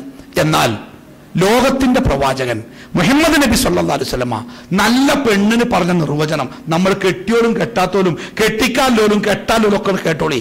ഏറ്റവും നല്ല പെണ്ണാരാരങ്ങള്? ഇംറാത്തുൻ തുഈനുക ഫീ അംറിൽ ആഖിറ. നിന്റെ പരലോകത്തിന്റെ കാര്യത്തിൽ നിന്നെ സഹായിക്കുന്ന ഭാര്യ. എന്റെ പ്രിയപ്പെട്ട ഭർത്താവ്, എന്റെ പ്രിയപ്പെട്ട മക്കള് 10-30 കൊല്ലം ഈ ലോകത്ത് പ്രസവം ഷുഗറും ഇല്ലാതെ ജീവിക്കണമെന്നല്ല. അനന്തമായ സ്വർഗലോകത്ത് അള്ളാഹുവിന്റെ നരകത്തിന്റെ തീജ്വാലകളുടെ ചൂടേൽക്കാതെ എന്റെ ഭർത്താവും കുടുംബവും സ്വർഗത്തിന് ജീവിക്കണം എന്നാഗ്രഹിക്കുന്ന, അതിനും മാത്രം ഈമാനുള്ള ഒരു പെണ്ണിനെ ആർക്കാണോ ജീവിതത്തിൽ കിട്ടിയത് ഓനാണ് ജീവിതത്തിലെ ഭാഗ്യവാൻ. അതുകൊണ്ട് പെണ്ണ് കെട്ടുമെന്നെ ഇസ്ലാം പറഞ്ഞ് എന്താ പറഞ്ഞാൽ നിങ്ങള് സാധാരണ ആൾക്കാർ പെണ്ണിട്ടുമ്പോ പെണ്ണിന്റെ ചൊറുക്ക് നോക്കിയാണ്ടാ കെട്ടല്, അല്ലെങ്കിൽ പൈസ നോക്കിയാണ്ടാ കെട്ടല്, അല്ലെങ്കിൽ തറവാട് നോക്കിക്കൊണ്ടാ കെട്ടല്. മുസ്ലിങ്ങളെ നിങ്ങൾ നോക്കേണ്ടത് 3 അല്ല, നിങ്ങൾ നോക്കേണ്ടത് എന്താണ്? ഫൽഫർ ബിദാത്തിദ്ദീൻ. ദീനുള്ളോളെ നോക്കണം. ദീനുള്ളോളെ നോക്കി കെട്ടണം. ഞാൻ ആദ്യം പറഞ്ഞല്ലോ, നമ്മളെ കുടുംബജീവിതത്തിന്റെ അലകും പിടിയും വേർപ്പെടാനുള്ള കാരണം അള്ളാഹുവിന്റെ നിയമങ്ങളെ തുടക്കം മുതലേ നമ്മൾ ലംഘിച്ചിട്ടുണ്ട്. നമ്മൾ പെണ്ണിട്ടപ്പോ എന്തൊക്കെയാ നോക്കി? ചൊറുക്ക് നോക്കിയിരിക്കുന്നു. ചില ആൾക്കാർ പറയണേ, ഉസ്താദേ പൈസയും പണ്ടോ ഒരു ഉറുപ്പ്യ വേണ്ട, നിങ്ങൾ എത്തിങ്ങാനിൽ നല്ല കുട്ടികളുണ്ടോ? കുട്ടികളുണ്ട്. എന്താ പറഞ്ഞ നിബന്ധന? ഒരു നിബന്ധന ഇല്ല, ഒരു ഉറുപ്പ്യ വേണ്ട, നല്ല ചൊറുക്കുള്ള കുട്ടിയാവണം. ഇത് ചൊറുക്കുള്ള കുട്ടികളെ കൊത്തി കൊണ്ടുപോകുമ്പോൾ ആൾക്കാരുണ്ട്. ഒരു കാക്കനോട് പറഞ്ഞേ, ഉസ്താദ് ഇഞ്ഞ് സ്ത്രീധനത്തിനെതിരെ നിങ്ങൾ പ്രസംഗിക്കരുതിട്ട് പറഞ്ഞു. സ്ത്രീധനം ഉള്ളതുകൊണ്ടാ ഞങ്ങളെ കുട്ടികളൊക്കെ കെട്ടിച്ചു പോണേ. സ്ത്രീധനം വാങ്ങണ്ടാത്തവർക്ക് എന്താ വേണ്ടിയത്? നല്ല ചൊറുക്ക് വേണം. അയാൾ എന്നോട് പറയണേ, സ്ത്രീധനം ആവശ്യപ്പെട്ടാല് വൃക്ക വിറ്റിട്ടോ വീട് വിറ്റിട്ടോ പൈസ ഉണ്ടാക്കാം. ഈ ചൊറുക്ക് എവിടുന്ന മൗലവി നമ്മൾ ഉണ്ടാക്കുക? പടച്ചോൻ തന്ന ചൊറുക്കല്ലാതെ അത് കൂട്ടാൻ നമുക്ക് പറ്റൂലല്ലോ അല്ലേ? അത് 3 കണക്കാ. അതിനല്ല നിങ്ങൾ പ്രാധാന്യം കൊടുക്കണ്ടേ? ഈമാനുള്ള പെണ്ണിനെ കെട്ടിക്കൊള്ളുന്ന പറഞ്ഞല്ലേ. നോക്കിയാൽ ഉമർ റളിയല്ലാഹു അൻഹു തന്റെ മകൻ അബ്ദുള്ളക്ക് പെണ്ണ് തെരഞ്ഞുകൊണ്ട് നടക്കുക. അവസാനം എവിടുന്ന പെണ്ണിനെ കിട്ടിയത്?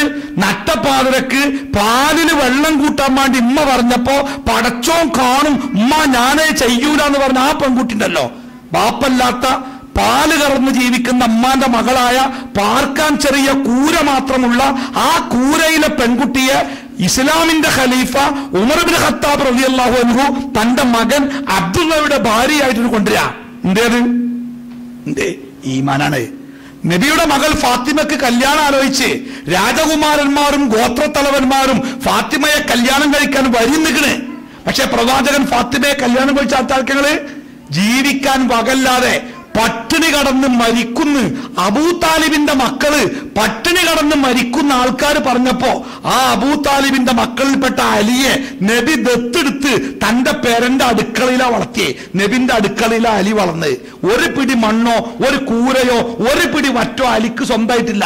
ആ അലിക്കാണ് രാജാക്കന്മാരും ഗോത്രത്തലവന്മാരും വരുന്നിട്ടും ഫാത്തിമയെ കൊടുക്കാതെ ഈ അലിക്ക നബി ഫാത്തിമയെ കൊടുത്ത്. എന്താ നിങ്ങള്?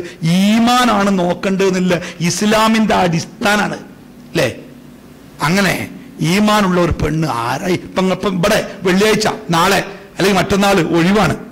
രാത്രി കുറേ കഴിഞ്ഞാ ഉറങ്ങിയത്. രാവിലെ സുബൈക്ക് നിസ്കരിക്കാതെ അങ്ങനെ തിരിഞ്ഞും മറിഞ്ഞും കിടന്നുറങ്ങുന്ന ഭർത്താവിന്റെ അടുത്തേക്ക് ഒരു 8 മണിയാവുമ്പോ ബെഡ് കോഫിയുമായി ചെന്ന് ഇക്കിളിപ്പെടുത്തി ഭർത്താവിനോട് തമാശ പറഞ്ഞ് ഭർത്താവിനെ ഉണർത്തുന്ന പെണ്ണല്ല നല്ല പെണ്ണ്. അങ്ങനത്തെ പെണ്ണല്ല നമുക്ക് വേണ്ടിയത്.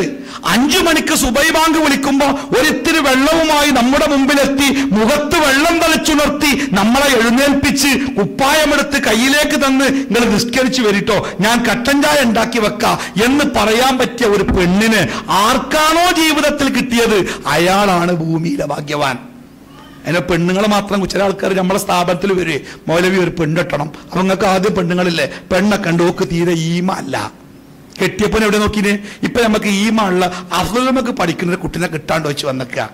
നമ്മളെ പെണ്ണെങ്ങാനും സുബൈക്ക് നമ്മളെ മുഖത്ത് കുറച്ച് വെള്ളം തളിച്ച് നമ്മളെ ഉണർത്തട്ടെ, പിന്നെ ഓള് ഉണരണമെങ്കിൽ ബക്കറ്റ് കൊണ്ട് വെള്ളം പറഞ്ഞു തരും. ആ രൂപത്തിൽ നമ്മൾ കൈകാര്യം ചെയ്യാം അല്ലെ? അപ്പൊ ഈമാനുള്ളവരാവണം. നാളെ സ്വർഗത്തിൽ, ഈ ലോകത്തല്ല, ഈ ലോകത്ത് വല്ലാതെ ഒന്നും കിട്ടാല്ല. 50 വയസ്സാകുമ്പോൾ ഗ്യാസ് ഔട്ടായി അങ്ങോട്ടും ഇങ്ങോട്ടും തിരിഞ്ഞും പറഞ്ഞ് കടന്നുറങ്ങും. ആകെ ഈ ലോകത്ത് ഭാര്യക്കും ഭർത്താവിനും മക്കൾക്കും ഒന്നിച്ച് ജീവിക്കാൻ കിട്ടിയ ദിവസങ്ങൾ എത്ര ഉണ്ടാകുക? എണ്ണി നോക്കണ്ടി. നമ്മൾ മക്കളും ഭാര്യയും മക്കളും ഒന്നിച്ച് സന്തോഷത്തോടെ കിടന്നുറങ്ങിയ എത്ര ദിവസം ഈ ഭൂമിയിലുണ്ട് നോക്കേണ്ടി? അത് കുറച്ചുണ്ടാവുള്ളൂ, വളരെ കുറച്ച്. അപ്പോ ഈ ദുന്യാവിലെ കുറഞ്ഞ ദിവസത്തേക്ക് വേണ്ടി ആവരുത് നമ്മുടെ സ്നേഹം. ഒരിക്കലും അവസാനിക്കാത്ത ഒരു ജീവിതം നമ്മളെ കാത്തിരിക്കുന്നുണ്ട് പരലോകത്ത്. ആ പരലോകത്ത് നമുക്കൊന്നായി കൂട്ടമായി ജീവിക്കണം. മൂത്ത യുദ്ധത്തിലേക്ക് നബി സൈന്യത്തെ പറഞ്ഞയക്കുകയാണ്. അപ്പൊ മൂത്ത യുദ്ധം ഏറെ പ്രയാസം നടന്ന യുദ്ധേനി, വളരെ കഷ്ടപ്പാടുന്ന സമയത്താണ്. അതുകൊണ്ട് മരിക്കുന്നു ഉറപ്പിച്ചുകൊണ്ടാണ് എല്ലാവരും പോണേ മൂത്തയിലേക്ക്. അപ്പൊ സൈന്യത്തിൽപ്പെട്ട ആളുകള് അവരെ യാത്ര അയക്കുന്ന റസൂല് തങ്ങളുടെ പ്രിയപ്പെട്ട കുടുംബങ്ങളെ യാത്ര അയക്കാൻ ഈ പോകുന്ന സൈന്യത്തിന്റെ കുടുംബക്കാരൊക്കെ മദീന പള്ളിന്റെ മുറ്റത്ത് ഇങ്ങനെ കൂടിയേക്കുക. നബി എല്ലാവർക്കും വേണ്ടി പ്രാർത്ഥിച്ച് ഞങ്ങൾ പോയിക്കോളി പറഞ്ഞു. ആ സൈന്യം പോയി. ഇവിടെ പെരും കരച്ചില്, ഉടയവരുടെ കരച്ചിലാണ്. അങ്ങനെ പോയ സൈന്യത്തിൽ നിന്ന് ഒരാൾ തിരിച്ചു വന്നിട്ട് ഒരു മൂലക്ക ഒറ്റക്കിരുന്ന് തേങ്ങിക്കരയുന്ന ഒരു പെണ്ണ്, ആ പെണ്ണിന്റെ തോളത്തൊരു കുട്ടി. ഇയാൾ തന്റെ കുതിരയുമായിട്ട് ആ പെൺകുട്ടിയുടെ മുമ്പിലേക്ക് എത്തിയേ. അത് ഇയാളെ ഭാര്യയാണ്. അയാൾ തന്റെ ഭാര്യയുടെ മുഖം തന്റെ മുഖത്തോട് ചേർത്ത് പിടിച്ചു. എന്നിട്ട് ആ ഭാര്യയുടെ തോളിൽ നിന്ന് ആ ചെറിയ കുട്ടിയെ വാങ്ങി ഒരുപാട് ഉമ്മ കൊടുത്തിട്ടേ ആ കുട്ടിനെ ഭാര്യന്റെ കയ്യിലേക്കാണ് തിരിച്ചു കൊടുത്തിട്ട് അയാൾ ഭാര്യയോട് പറയണേ, മൂത്തയിൽ നിന്ന് ഞാൻ തിരിച്ചു വന്നില്ലെങ്കിൽ ഈ കുട്ടിയെയും നീയും നാളെ സ്വർഗത്തിലുണ്ടാവണം കേട്ടോ. ഞാൻ മൂത്തയിൽ നിന്ന് വന്നില്ലെങ്കിൽ, ഞാൻ മൂത്തയുടെ യുദ്ധക്കളത്തിൽ രക്തസാക്ഷിയായി ഷഹീദായാൽ ഈ കുട്ടിയെയും നിന്നെയും നാളെ സ്വർഗത്തിൽ എനിക്ക് കാണണം കേട്ടോ. എന്റെ കുട്ടിയെ എന്നെ ഏൽപ്പിച്ചു, ഈ കുട്ടിയെ നാളെ സ്വർഗത്തിൽ നീ എനിക്ക് തരണം കേട്ടോ. അതാണ് ജീവിതത്തിലെ ഏറ്റവും വലിയ സ്വപ്നം. ഇവിടെ കുറയൊന്നുമില്ല, കുറച്ചുള്ളൂ, തീരും. പക്ഷെ ഇവിടെ തീർന്നാലും തീരാത്ത ഒരു ലോകത്ത് നമുക്ക് ഒരുമിക്കണം. ഞാനൊരു 3-4 വയസ്സായപ്പോ ക്യാൻസർ ബാധിച്ച ഒരു കുട്ടി, ആ വെല്ലൂരിൽ തന്നെ, ആ കുട്ടിന്റെ അമ്മയും ബാപ്പയും വെല്ലൂരിൽ തന്നെ പുറത്തെ, ബാപ്പ ഗൾഫിൽ ശമ്പളം കിട്ടിയ ഫുള്ള് അങ്ങോട്ട് ആ ഉമ്മ ഒരു റൂം എടുത്ത് കുട്ടിയെ ചികിത്സിച്ച് അവിടെ തന്നെ. ഒരു പ്രതീക്ഷയില്ലാത്ത കുട്ടിയെ ഡോക്ടർമാരെ പോലും അത്ഭുതപ്പെടുത്തി, ജീവൻ തിരിച്ച്, രോഗം മാറി. ഡോക്ടർമാരെ പോലും അത്ഭുതപ്പെടുത്തി. കുട്ടി പൂർവാവസ്ഥയിലേക്ക് വന്ന് ഈ ഉമ്മാന്റെയും ബാപ്പാന്റെയും പ്രാർത്ഥനയും ചികിത്സയൊക്കെ. അവസാനം ഡോക്ടർമാർ പറഞ്ഞു പോയിക്കോളി, ഇനി 6 മാസം കൂടുമ്പോൾ ഒരു ചെക്കപ്പ്. ആ കുടുംബം സന്തോഷത്തോടെ വന്ന് ആദ്യത്തെ 2 ചെക്കപ്പിൽ ഒരു കുഴപ്പമില്ല. 3ാമത്തെ പ്രാവശ്യം ചെക്കപ്പിന് വന്നപ്പോഴേ ഡോക്ടർമാരുടെ നെറ്റിയിൽ ചെറിയ വര വീണു. രോഗം തിരിച്ചു വരുന്നു. 6 ദിവസം കൊണ്ട് ആ കുട്ടി മരിച്ചു. 3ാമത്തെ ചെക്കപ്പ് കഴിഞ്ഞ് ആ മാതാപിതാക്കള് മലവെള്ളത്തിൽ ഒലിച്ചു പോകുന്ന കുട്ടിയെ പിടിച്ചു വലിച്ച് ജീവിതത്തിലേക്ക് കൊണ്ടുവന്നിട്ട് കേവലം 6 ദിവസം കൊണ്ട് കുട്ടിയുടെ പോയി. അപ്രതീക്ഷിതമായി ആ മാതാപിതാക്കൾ തകർന്നു പോയി. ആ കുട്ടിയുടെ മയ്യത്തെടുക്കാൻ വേണ്ടി നിൽക്കുമ്പോൾ ആൾക്കാർ ധൃതി കൂട്ടി, ബ്ലഡ് വരുന്നുണ്ട് മൂക്കുന്നൊക്കെ, വേഗം എടുക്കണം, വേഗം തിരക്കൂട്ടാണ്. അപ്പൊ മയ്യത്തും കൊണ്ട് ഇറങ്ങാൻ നേരത്തെ ആ ഉമ്മ അതിന്റെ ഉള്ളിൽ നിന്ന് എന്റെ കുട്ടീനെ ഒന്നും കൂടി കാണണം പറഞ്ഞു. ഇത്രയും കാലം ആശുപത്രിയിൽ കുട്ടിക്ക് വേണ്ടി കാവലിരുന്ന അമ്മയല്ലേ. ആൾക്കാർ പറഞ്ഞു വേണ്ട, നേരല്ല, പോവാ, നമുക്ക് ബ്ലഡ് വരുന്നുണ്ട്. ഞാൻ പറഞ്ഞു ഉമ്മയല്ല പറഞ്ഞ്, ഉമ്മ എന്ന് കാണട്ടെ പറഞ്ഞു. ആ ഉമ്മ വന്നപ്പോ ഞാനാണ് ആ കുട്ടിയുടെ തലഭാഗത്തെ കെട്ടഴിച്ച് മുഖത്ത് നോക്കിയപ്പം ബ്ലഡ് ഉണ്ട്. പഞ്ഞി കൊണ്ട് ആ മുഖമൊക്കെ തോറ്റ് വൃത്തിയാക്കി ഞാൻ ആ ഉമ്മക്ക് കാണിച്ചു കൊടുത്തു. ആ ഉമ്മ ആ കുട്ടിയുടെ മുഖത്തേക്കാണ് വീണ്, ആ ശരീരത്തിലേക്ക്. എന്നിട്ട് എണീക്കണ്ടേ കാര്യം ഞാൻ പറഞ്ഞു കുറച്ച് കരയട്ടെ അമ്മ, ഇനിയിപ്പോ എന്തായാലും കരയാൻ കിട്ടില്ലല്ലോ. അവസാനം ആ ഉമ്മ മെല്ലെ എണീറ്റിട്ട് എന്റെ കയ്യുമ്മ ഇങ്ങനെ മുറുക്കി പിടിച്ച് ചോദിച്ചു, ഉസ്താദെ ഇന്റെ ഈ കുട്ടിന്റെ മുഖം എനിക്ക് എന്തെങ്കിലും ഇനി കാണാൻ പറ്റുമോ ഉസ്താദെ? ഈ കുട്ടിന്റെ മുഖം എനിക്ക് ഇനി എന്തെങ്കിലും കാണാൻ പറ്റുമോ? ഞാൻ പറഞ്ഞു ഉമ്മ, നമുക്ക് അള്ളാഹു ഖുർആന്റെ ഒരു വാക്ക് തന്നിട്ടുണ്ട്, നിങ്ങൾ ഈമാനോടുകൂടി ജീവിക്കുകയാണെങ്കിൽ, നിങ്ങളെ മക്കളും ഈമാനിലാണെങ്കിൽ നാളെ സ്വർഗത്തില് ആ മക്കളെ അള്ളാഹു നിങ്ങൾക്ക് തിരിച്ചു തരും. ഉമ്മ, ഈ കുട്ടി ചെറിയ കുട്ടിയാ, നമ്മളെ മതം പഠിപ്പിച്ചത് പ്രകാരം ഈ കുട്ടി നാളെ സ്വർഗത്തിലാ, ഒരു ബേജാറും നിങ്ങൾക്ക് വേണ്ട.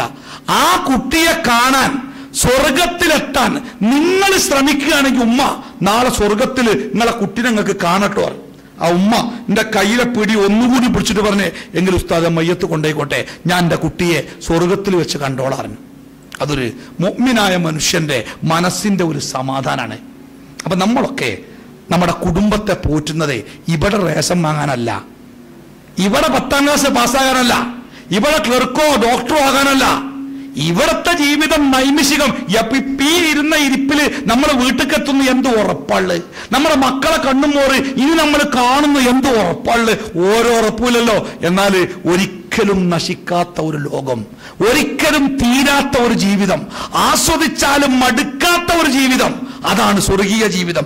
ആ ജീവിതത്തിൽ നമ്മുടെ മക്കളെയും നമ്മുടെ കുടുംബത്തെയും ചേർത്ത് പിടിച്ച് നമുക്ക് ജീവിക്കണം. മഹാനായ സലഫുസാലികൾ, 5 മിനിറ്റ് കേട്ടോ, സലഫുസാലികളിൽപ്പെട്ട മഹാനായ ഒരു പണ്ഡിതനോട് അദ്ദേഹത്തിന്റെ ഭാര്യ ചോദിക്കുകയാണ്, പ്രിയപ്പെട്ടവനെ, നിങ്ങളുടെ ജീവിതത്തിലെ ഏറ്റവും വലിയ ആഗ്രഹം എന്താണ് എന്ന് ഞങ്ങളോടൊന്ന് പറയോ? അയാൾ പറഞ്ഞു, എന്റെ ആഗ്രഹം എന്ന് പറഞ്ഞാല് ഞാന് എന്റെ വീടിന്റെ മുമ്പിലെത്തി വാതിൽക്ക് അങ്ങനെ കൊട്ടി അസ്സലാമു അലൈക്കും എന്ന് പറയുമ്പോ വീടിന്റെ വാതിൽ തുറന്നിട്ട് വഅലൈക്കുമുസ്സലാം എന്ന് പറയാൻ നീയും നമ്മുടെ കുട്ടികളെല്ലാരും ആ വീടിന്റെ ഉള്ളിലുണ്ടാവണം. ഒരാള് പോലും ഇല്ലാതാവരുത്, എല്ലാവരും ആ വീടിന്റെ ഉള്ളിലുണ്ടാവണം. എനിക്ക് എല്ലാരും കണ്ണു നിറയെ കാണണം, അതാണ് എന്റെ സ്വപ്നം. ഭാര്യ പറഞ്ഞത് ഈസി അല്ലേ? നിങ്ങൾ നാളെ എപ്പോഴാ വൈകുന്നേരം വീട്ടിലേക്ക് വരിക പറഞ്ഞോളി, ഞാന് നമ്മുടെ മക്കളൊക്കെ വീടിന്റെ ഉള്ളിൽ റെഡിക്ക് നിർത്തിക്കോളാം. നിങ്ങൾ വന്ന് വാതിൽമ കൊട്ടി അസ്സലാമു അലൈക്കും എന്ന് പറയുമ്പോ വാതിൽ തുറന്ന് ഒരു കോറസ് പോലെ വഅലൈക്കും അസ്സലാം എന്ന് ഞങ്ങളൊക്കെ പറഞ്ഞോളാം, ഞങ്ങൾ ആഗ്രഹം പൂർത്തിയാവൂലേ?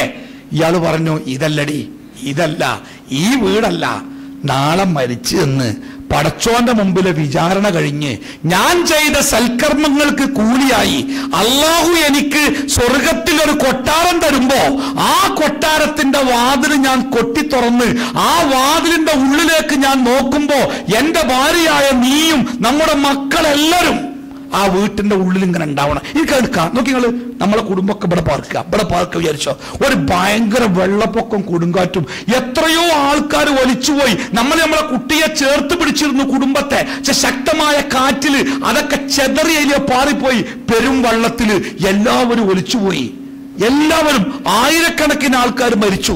നമ്മളേതോ ഒരു മരത്തിന്റെ വേരുമ്പ് പിടിച്ച് രക്ഷപ്പെട്ടു. പതുക്കെ വെള്ളം കുറഞ്ഞപ്പോ നശിച്ച, തകർന്നു വീഴാറായ നമ്മുടെ വീടും തെരഞ്ഞ് നിരാശയോടുകൂടി ആരെ വിളിച്ചിട്ടും കേൾക്കല്ല, ഭാര്യയെ കാണാല്ല, മക്കളെ കാണാല്ല, നിരാശനായി തകർന്ന് ഇനി ജീവിക്കണോ ജീവിക്കണ്ടെന്ന് ആലോചിച്ച് നമ്മളിങ്ങനെ പെരീക്ക് വന്ന് വാതിൽമ കൊട്ടിയപ്പോ വാതിൽ തുറന്ന് ഉള്ളിൽ നമ്മളെ ഭാര്യ, മക്കളൊക്കെ നമ്മൾ അന്തം വിട്ട്, എടി എല്ലാവരും ഉണ്ടോ? എല്ലാവരും ഉണ്ട്. എന്താണ് ആ സന്തോഷം അല്ലേ? അല്ലെ, ഒരാളും പോയിട്ടില്ല. നാളെ പരലോകത്ത് റബ്ബിന്റെ സ്വർഗത്തില് നമുക്കൊന്നായി ഒരുമിച്ച് ജീവിക്കണം. അതിനുവേണ്ടി കുടുംബത്തെ സ്നേഹിക്കണം. ആ സ്വർഗത്തിലെത്തുന്ന കാര്യങ്ങൾ നമ്മുടെ കുടുംബത്തിനെ പഠിപ്പിക്കണം, അത് ചെയ്യിപ്പിക്കണം. ആ സ്വർഗം നഷ്ടപ്പെടുന്ന, നരകത്തിലെത്തുന്ന ഒരു കാര്യവും നമ്മുടെ കുടുംബത്തിൽ ഉണ്ടാവരുത്. അതിനാരെയും അനുവദിക്കരുത്. സ്നേഹമെന്നത് നരകം വാങ്ങിക്കൊടുക്കാനല്ല, സ്വർഗം വാങ്ങിക്കൊടുക്കാനാവണം. ആ ഭാഗ്യവാന്മാരിൽ അള്ളാഹു നമ്മളെ എല്ലാവരെയും ഉൾപ്പെടുത്തി അനുഗ്രഹിക്കുമാറാവട്ടെ. ഈ ഭൂമിയിൽ മരിക്കുവോളം സമാധാനത്തോടുകൂടി കുടുംബത്തിന്റെ കൂടെ ജീവിക്കാനും മരണശേഷം അള്ളാഹുവിന്റെ സ്വർഗത്തിൽ ഒരുമിച്ച് കൂടാനും അള്ളാഹു നമുക്കെല്ലാവർക്കും ഭാഗ്യം നൽകുമാറാവട്ടെ. അള്ളാഹുവിന്റെ കടുത്ത പരീക്ഷണങ്ങളിൽ നിന്ന് അള്ളാഹു നമ്മളെയെല്ലാം കാത്തുരക്ഷിക്കുമാറാവട്ടെ.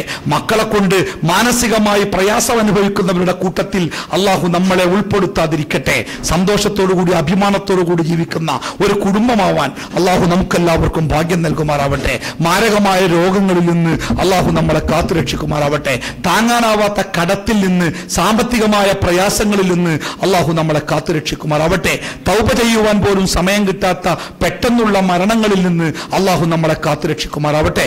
മരണപ്പെട്ടുപോയ നമ്മുടെ മാതാപിതാക്കൾക്ക് അള്ളാഹു മഗ്ഫിറത്തും മർഹമത്തും പ്രദാനം ചെയ്യട്ടെ. ജീവിച്ചിരിക്കുന്ന മാതാപിതാക്കൾക്ക് അള്ളാഹു ഷിഫ നൽകുമാറാവട്ടെ, സമാധാനം നൽകുമാറാവട്ടെ. ആ മാതാപിതാക്കളെ പൊന്നുപോലെ നോക്കുന്ന മക്കളാവാൻ അള്ളാഹു നമുക്ക് ഭാഗ്യം നൽകുമാറാവട്ടെ. റബ്ബനാ ആതിനാ ഫിദ്ദുനിയ ഹസന വഫിൽ ആഖിറതി ഹസനതൻ വഖിനാ അദാബന്നാർ. വസല്ലല്ലാഹു അലാ മുഹമ്മദിൻ വഅലാ ആലിഹി വസഹ്ബിഹി അജ്മഈൻ. അൽഹംദുലില്ലാഹി റബ്ബിൽ ആലമീൻ. അസ്സലാമു അലൈക്കും വറഹ്മത്തുള്ളാഹി വബറകാതുഹു.